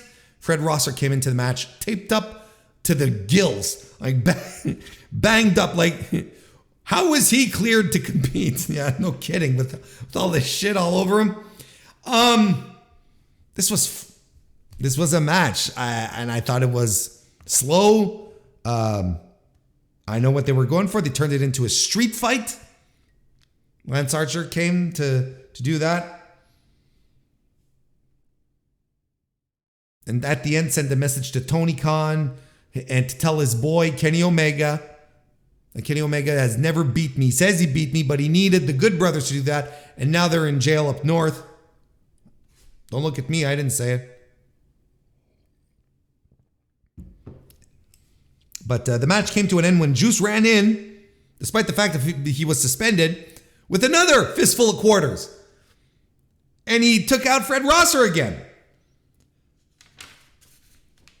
I wonder what they're going to do with this, with the Fred Rosser shtick, because they could absolutely decide to run this on Dynamite. You know what I mean?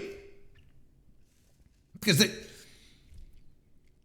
technically speaking, Juice is no longer under contract with New Japan, right?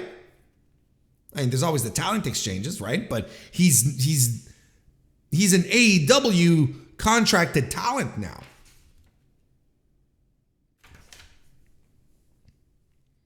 But yeah, I mean, this is a rocky start to the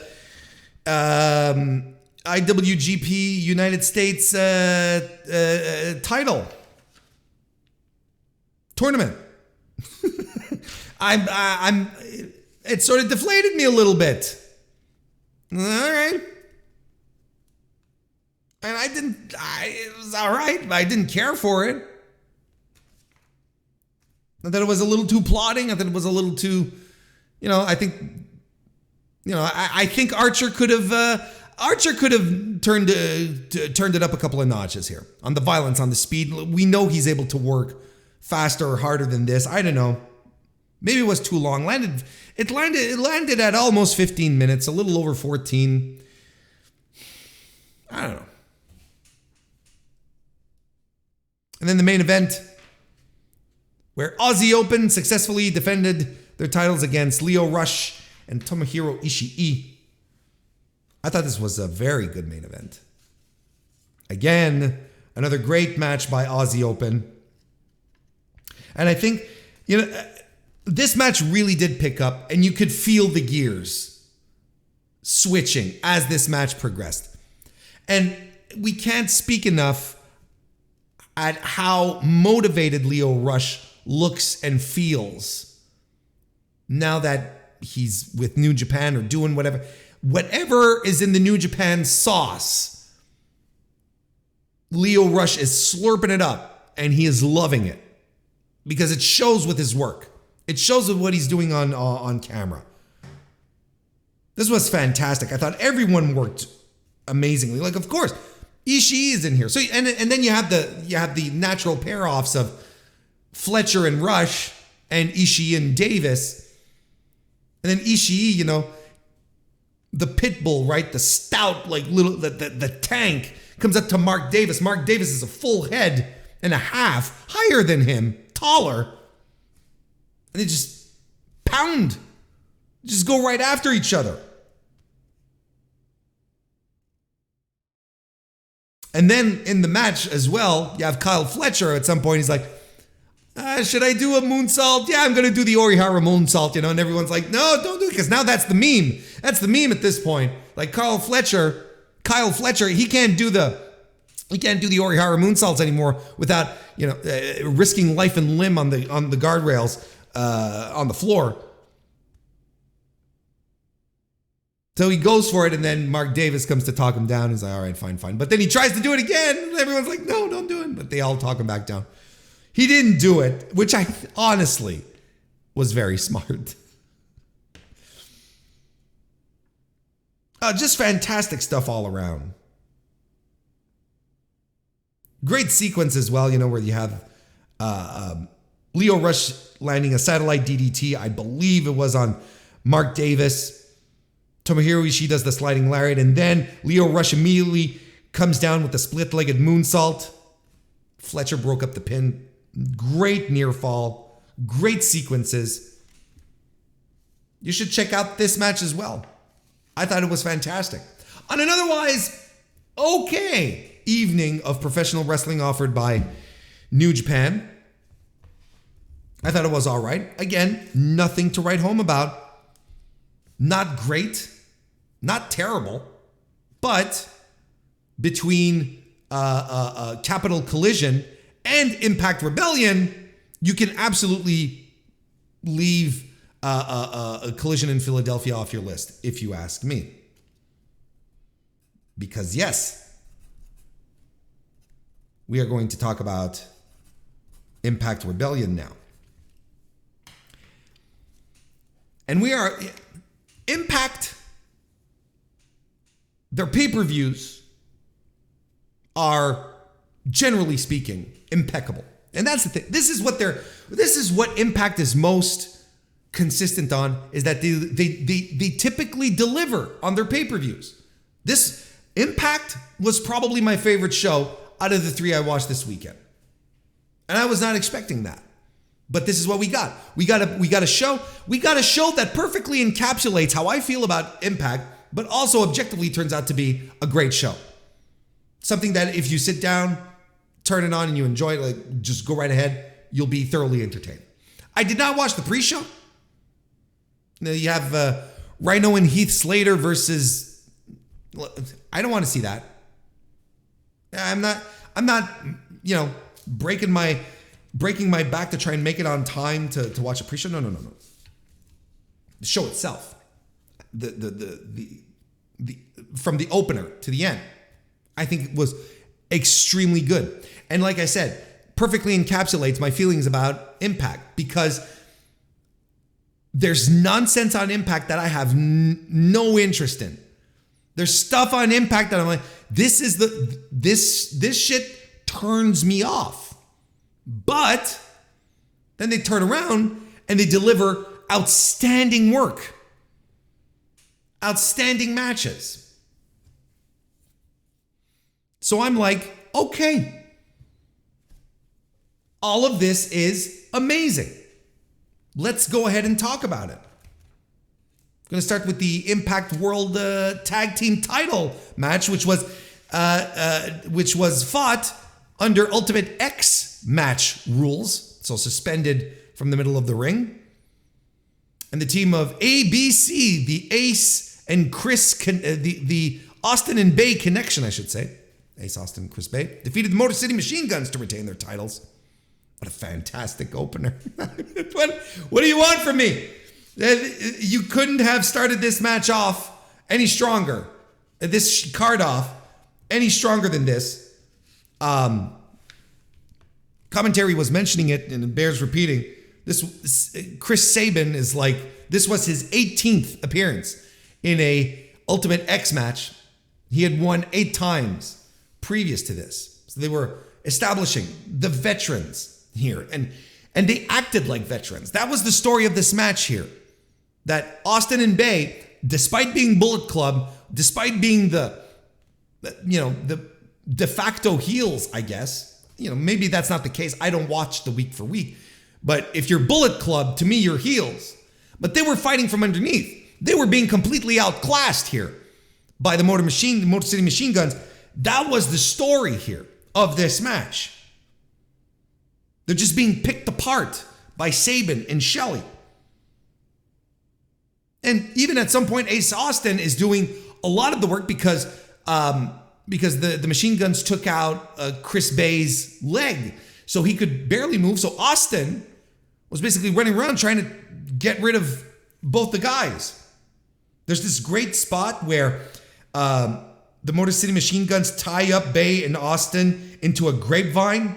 And Alex Shelley is hanging on. I believe he's hanging on to Ace Austin in an abdominal stretch.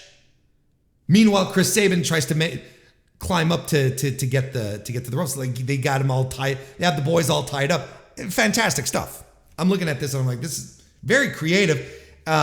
Great series of dives by the ABC later on in the match. Just fantastic stuff. And a fun finish as well, where Ace Austin lifts Chris Bay like practically in the middle of the ring so that he can grab him. He just like gives him an alley-oop. So he can grab the rope and then climb to the middle to take off the titles. Yeah, he struggled to get one off, but he still did it, and Chris Sabin couldn't make it on time to stop him. Great stuff. Fantastic opener. I loved it. Nothing bad to say about it. And these are great tag teams. And Austin and Bay are just fantastic together. What a great pairing. New life into these acts too. They still have the Bullet Club connection as well. How is this going to play out with Jay White and Dave Finlay? This is what's interesting. This is what's interesting. And I know a lot of people don't watch the week-to-week Impact. I just said it myself. I don't. But it's still interesting to look at the landscape here where New Japan and AEW and Impact all have ties with each other. They're all connected to each other. Like a healthy wrestling business should have. No, I love the match. I thought it was great. There's a lot of good to come out of it. I can't be as enthusiastic regarding this 4-on-3 handicap match where the design, Alan Angel, Sami Callihan, Diener, and Khan were defeated by the trio of Dirty Dango, Joe Henry, and Santina Marella, making his big, highly anticipated in-ring return. The match ends with the Cobra gimmick. Now I get it, we're in Toronto. I didn't say where we were here. I didn't even go through that. Toronto, Ontario, the Rebel Entertainment Complex. Which, by the way, I thought was a great look for this pay-per-view with the Trons all around. Yeah, the screens. It felt big time. It felt big league. I enjoyed that. I thought the crowd stunk. This crowd was so silent. But I enjoyed the show. I think a hotter crowd would have done wonders. But anyway, we're talking about this. I thought this. I hated this match. I didn't like it at all. I don't. And again, I'm not into the week-to-week. A 4-on-3. Why 4-on-3? I'm sure there were perfectly reasonable reasons for this. Sami Callihan turns on Diener after handing Callihan his old bat. I don't know. But, Santina Marella, Santina is another person, I've been told. Santino Marella, I'll tell you what, is his return to pro wrestling is not something I've been. Who was clamoring for this? Who was excited for this? Who was like, I cannot wait for comedy wrestler Santino Marella to return. Oh, the Milan Miracle. Jesus Christ. Is that all we're going to coast on? That was like millions of years ago at this point. Now, this done nothing for me. And you know what? I'm looking at Alan Angels. I mean, what the hell is he doing here? Hitting the indies, doing the grind, trying to prove himself. Hoping that AEW will open the door back to him again someday, but this shit stinks, man. This is bad. Did not like. Now, here's something that I should have disliked, because it had everything for me to hate. Eddie Edwards and PCO in a what they call a last rites match, a casket match, essentially. Now we can all do casket matches as long as we don't use the word casket, right? So this was what it was. And I was like, this is going to be brutal, but not in the good sense. It's just brutal to watch. But it turns out it was brutal in the good sense. This was wild. I thought this match was awesome. I was not expecting this, because all this match was essentially, and I don't mean this disparagingly, these were guys hitting their high spots brutally. It ruled. And then at some point, PCO's shoulder his shoulder pops out of joint. And they're zooming in on it like, motherfucker, this is disgusting. And then and Eddie Edwards probably knows it, but look, who cares what's going on? Eddie Edwards like double underhooks him, and he power bombs him. This maybe it was to try and get the shoulder to pop back in, and at some point PCO's like, and he goes outside and he starts whacking his shoulder into the post to knock it back into place. This rules. All of this ruled. We get some great chop exchanges. PCO does the moonsault. They fight up on the ramp. Eddie Edwards hits a tiger suplex. PCO's busted open. They're next to the coffin. Then Alicia Edwards runs in. She's involved in this in some fashion or whatever. Eddie Edwards' wife. She has a shovel. She takes a swing. But at PCO avoids it, grabs the shovel, clocks. Well, Eddie Edwards takes Alicia out accidentally, super kicks her accidentally, and PCO wallops Eddie Edwards across the back with the shovel, puts him in the coffin for the win. I thought this was wild. Like I enjoyed this thoroughly. Great momentum, great pace to this match. Like this was a 13-minute match. I swear it felt like half the time. This was a blast. A great, especially after the fucking Santino Marella match. This is exactly what you needed. That was great. And then to capitalize on top of that, we get a fantastic X Division title elimination match where Trey Miguel defeated Jonathan Gresham and Mike Bailey to retain his title. Now, again, as many of you know, we start with triple threats, and I'm like, oh, that's strike one, right? But at least this was elimination. So at least, it got whittled down to just two guys.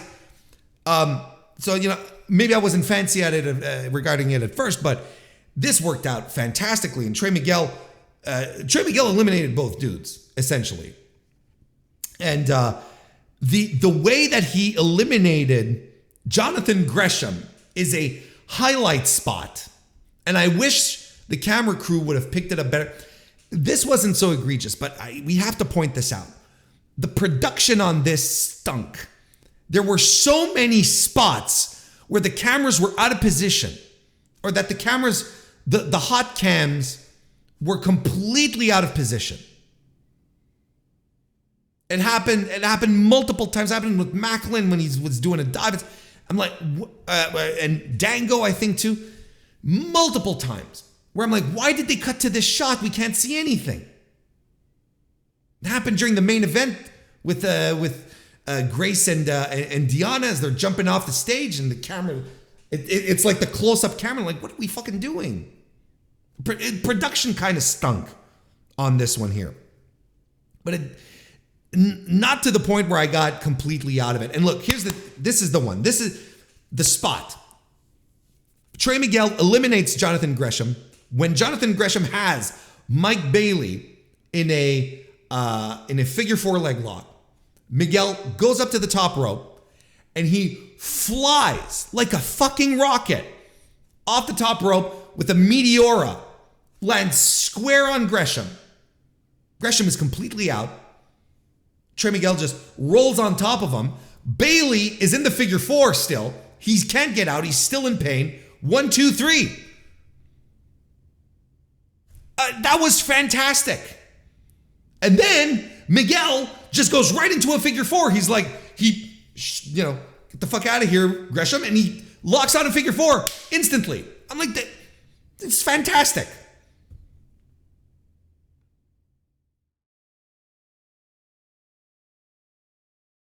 Get some more exchanges between him and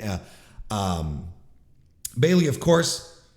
Miguel lands flat on the floor, flat on his back, doing a sunset bomb attempt off of the, trying to get Mike Bailey off the apron. But instead, he eats the moonsault knees. Ultimo Weapon misses back in the ring, and Miguel rolls up Bailey with a handful of tights for the win. I thought this was very, very good. I think the finish was a little...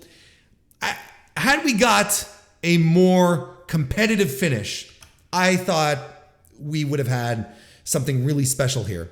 But this was great. Don't get me wrong. Now I'm being nitpicky.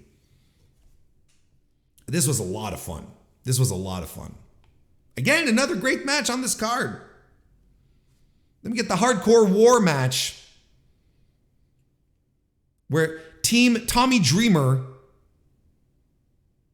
comprised of Bhupinder Gujjar, Frankie Kazarian, Killer Kelly, Yuya Uemura, and Tommy Dreamer, defeated Team Bully Ray, Brian Myers, Kenny King, Masha Slamovich, Moose, and Bully Ray. And of course, the Bully Ray match is the fucking longest match of the show. Just 25 minutes in. Everything else was under 20 minutes. Most matches were under 15, but the Bully Ray match goes 25. The highlight of this match was actually before the match, when Tommy Dreamer cut a tremendously emotional and heartfelt and sincere promo about his mother suffering a brain bleed earlier in the week, being admitted to hospital, being unresponsive. It's an awful situation. I'm hoping she's doing well. My thoughts are with the family. Hope it improves. Because it was a good promo. Very emotional. The rest of his team being very solemn and silent. You could feel that this was authentic. And then the match happened, and it's pretty much exactly what you think it would be, a hardcore war match. Everyone comes out it's like a Royal Rumble. Everyone comes out every 2 minutes or whatever. So it is meant to be a long match, but Jesus, this was plotting in places. Killer Kelly comes out. She has a staple gun. That was another fun time. She uses it on everyone. She staples Moose's dick. Unfortunately, it's a work I wish she had. Masha Slamovich does a senton off the top with the chair on her back. But there's a lot of waiting around. A lot of waiting around for spots and shit to happen. And here's something that I also find weird here. When Tommy Dreamer comes in, Bully Ray is like threatening to hurt Killer Kelly. Like, he's using her as a hostage. Dreamer, if you come to me, I'm going to hurt. And he's holding her. And I'm like, why are we using Killer Kelly as like some sort of defenseless maiden? She is a competitor in this match. You know, it's like, what is this train of logic here? Who cares? And there's like a V of submissions. Everyone does a submission on each other. It's like a chain. Bully Ray's goons interfere. I don't even know who they are. It's pretty much what you thought it would be. Tommy Dreamer's team gets the win. That's all right. We can move on. Because we got 2 quality matches to wrap up this evening of pro wrestling offered by Impact. Steve Maclin defeated Kushida to become the new Impact World Champion. Of course, vacated off of the injury of Josh Alexander. Been doing a whole angle here with Maclin being just a bastard to Scott D'Amore and everyone else. But this match was fantastic. I thought this match ruled. Kushida was completely into it. This is probably some of the best Kushida I'd seen in a long time. I don't remember seeing Kushida so motivated as he was right here.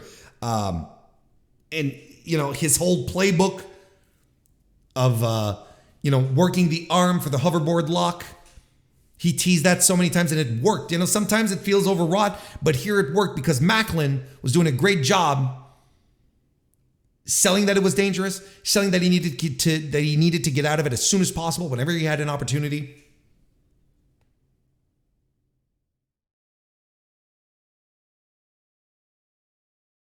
So Kushida's doing his best to be fast and wily and quick.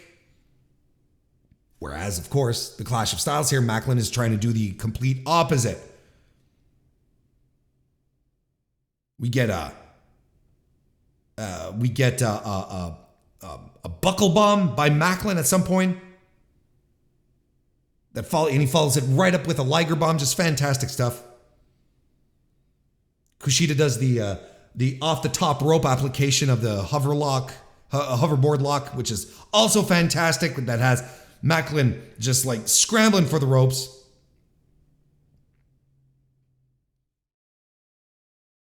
Maclin hits the spear and the KIA, but Kushida kicks out of it. Maclin jumps off the top rope, gets caught by Kushida into a hoverboard lock, and Maclin gets out of it by forearming his way out of it. Spicoli driver follows, but Kushida hangs on instead of falling off or whatever. He hangs on after the delivery of the Spicoli driver and locks the hoverboard lock. And he ends up on Maclin's shoulders, who hits another Spicoli driver into the turnbuckles, but the hoverboard lock gets in again. Maclin lifts him for a super KI for the win. Look, just fantastic stuff. Just a fantastic finish. And Maclin looked like $1 million, and I think he's a great guy to strap up the title. Look, they had been building this for a while. You could absolutely make the argument that this was the guy who was planned to take the title off of Josh Alexander. You can absolutely make that argument. And I think it makes sense. This was fantastic. It ruled. Now, as this match began, Nick Aldis comes out to join commentary as the newest member of the Impact roster. Good for him. Good for Nick. I know a lot of people have been, what a big move by Impact and so on and so forth. And it's, sure. And of course, Nick Aldis, he's going to sell this as, him being glad to be back. And this was his, this is where he wanted to be and so on and so forth. But, I think it's safe to say that he was waiting for answers from the other places. I'm 100% convinced. It wouldn't have taken this long if this had been, and again, no disrespect, because I think Nick Aldis is going to be fine in Impact. I'll tell you why in a second. But if anyone believes that this was his first choice, that this was the place that he wanted to be from the get-go, it wouldn't have taken months for him to get there after leaving the National Wrestling Alliance. He would have just slid right in. And he was ready for he was waiting for one of the two other places to drop something on the table for him. And I don't know. Look, we don't know. We don't know. I'm not going to pretend that I know how things were negotiated or, how things went. Was he seriously being considered by one party or was he just completely persona non grata? I don't know. Couldn't tell you. But I can tell you that this was probably not his first choice.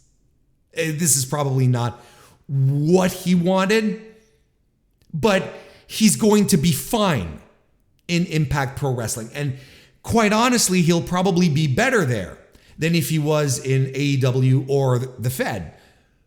Because here he's going to be treated as a world champion. Look, he came in right after the match, after MacLeod, started doing bullshit. He came in to confront them. So he's going to be treated as a big deal. He's a former champion in Impact. They acknowledge the NWA reigns. They would have done the same, let's say, in AEW. But what kind of main event spot does Nick Aldis have in All Elite Wrestling? He doesn't. No disrespect, but he's not a top guy in that company. And as for the Fed, I don't think it's the same. I don't think he's a top guy there either. Not with the way they have things set up right now. Everyone gets a crack at the title at some point. He would have probably had his moment, but he's not, if he had aspirations of being a world champion in either of those two promotions, I think there were pipe dreams from the start. So in Impact, however, he's absolutely credible. He came in and he had the big star return, and that's absolutely fine because it's kind of his home. It's where he belongs, if that makes sense. And I don't mean that disparagingly. I think it makes sense for him to be there. And I don't think there's any other promotion that will treat him as fairly or as well as he will be treated in Impact Wrestling. I think it's ultimately the best move for him. Makes a lot of sense. Otherwise, in the two other places, he's just another guy. He'll be lost in the shuffle. He doesn't quite match up. Maybe Cody tried to get, and there's the heat with Bruce Pritchard and all of that. I don't know how much that was, how much that weighed into the factor. I'm just saying. It was the most logical outcome, but it was probably not his first choice.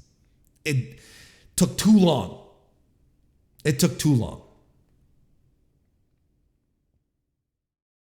Anyway, match was fantastic. And then the main event, Deonna Purrazzo defeated Jordynne Grace to once again become Impact Knockouts World Champion. The title had been vacated by Mickie James, who was unfortunately injured as well. Hopefully she gets better very soon. We're thinking about you, Mickie. But here, just another fantastic main event. It just absolutely ruled. Absolutely ruled. I'm telling you, this show,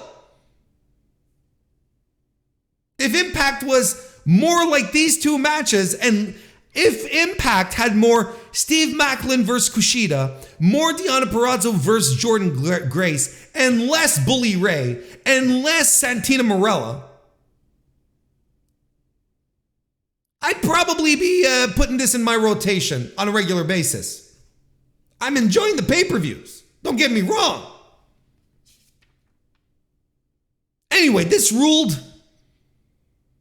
Again, clash of styles, but of two women who have perfected each other's styles. Their styles, their own styles, not each other's styles, their own styles. And, Jordan Grace, a powerhouse, hitting the jackhammer on the floor. I swear to God, though, at some point, I know, here's the thing. I know in WWE, the commentators they're pushed to use the nicknames, right? The original bro, and they'll use that over and over again. They'll just pound you over the head with that. The American Nightmare, blah blah blah blah blah. Instead of just saying Rhodes or Riddles, the American bro, I was going to call them. That's what their tag team's going to be called. But just driving the nicknames home. We get it. Her nickname is the Juggernaut, and commentary drove me nuts. The Juggernaut, yes! It's not something that just rolls off the tongue and it's just like, Juggernaut is 3 syllables. And it's such a specific word. It just drove me nuts. Stop calling her the Juggernaut all the time. It's like, Grace, just go, Grace. We get it. We know that's her nickname. It's fine. Like the virtuosa, we get it. But this is a very WWE thing. And sometimes, because they're the market leader, it gets bled into other stuff. And look, Tom and Matt, well, that's where they picked up their commentary chops, right? So, it's like saying tag all the time. It's like there's some reflexes that are harder to get rid of. But look, I don't want to shit on commentary too much here. It was a pet peeve, got under my nerves, but it did not keep me from enjoying this match. This is why I say, if this crowd had been hotter, because they were privy to 2 outstanding matches and crickets at some point. I do not understand what was going on in Toronto that day. And they fight into the crowd. They're moonsaulting off of the stage. Deonna Purrazzo gets a Koji clutch in. Gets strikes and back fist, a spinning slam by Grace. Deonna Purrazzo transitions to go for the Fujiwara armbar. Locks in the Venus de Milo instead. Spine buster by Grace. And she just keeps driving. Huge power moves on Purrazzo, who finally lands the Queen's Gambit for the win. And Christ did she land it. Outstanding stuff. Just an outstanding main event. And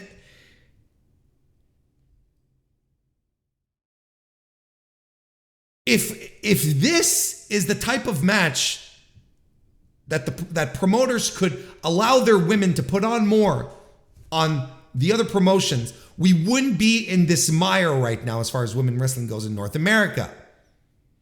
If this were the showcases we could get on a regular basis, where we could allow talent to grow and shine like this and have these huge opportunities, we wouldn't be bitching. I wouldn't be sitting here bitching about the state of women's wrestling in North America, but it's not good.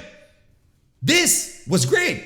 And it is, again, a testament that the women can main event, put on exciting matches, and get themselves over by the work.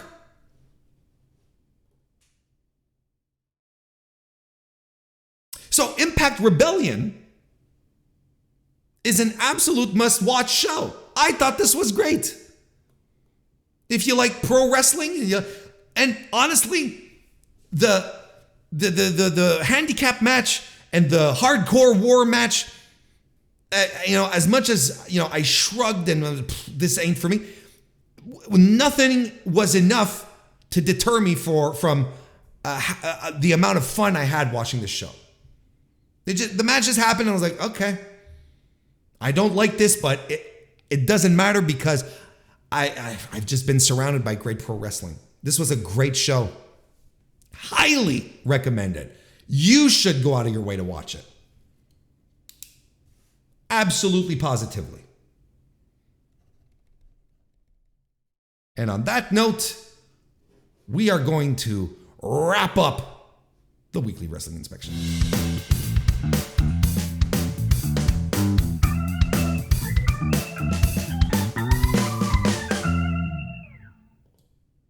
Well, there you have it. We're done. Kaput! Hit the bricks. Get out of here. The theater's closed. We're done with tonight's recording of the Mr. Warren Hayes Show. But hey, listen very closely to what I have to say. If you're still watching on YouTube right now, thank you so much for hanging out to the very end. Consider giving a like and a subscription to the channel. If you're listening to this on your favorite podcast application, one final plea for a review on a 5-star review, mind you, on Apple Podcasts and a 5-star rating on Spotify. And join the Mr. Warren Hayes Show Discord if you want to talk more about pro wrestling. Go read my stuff, my SWOT analysis of CM Punk over on voicesofwrestling.com. I've got all sorts of great stuff coming up over the next few days. I hope you guys and gals and non-binary pals are all here for it. But in the meantime, thank you all. Regardless, thank you all for joining me, for listening to all of these ramblings. And I will see you on Thursday.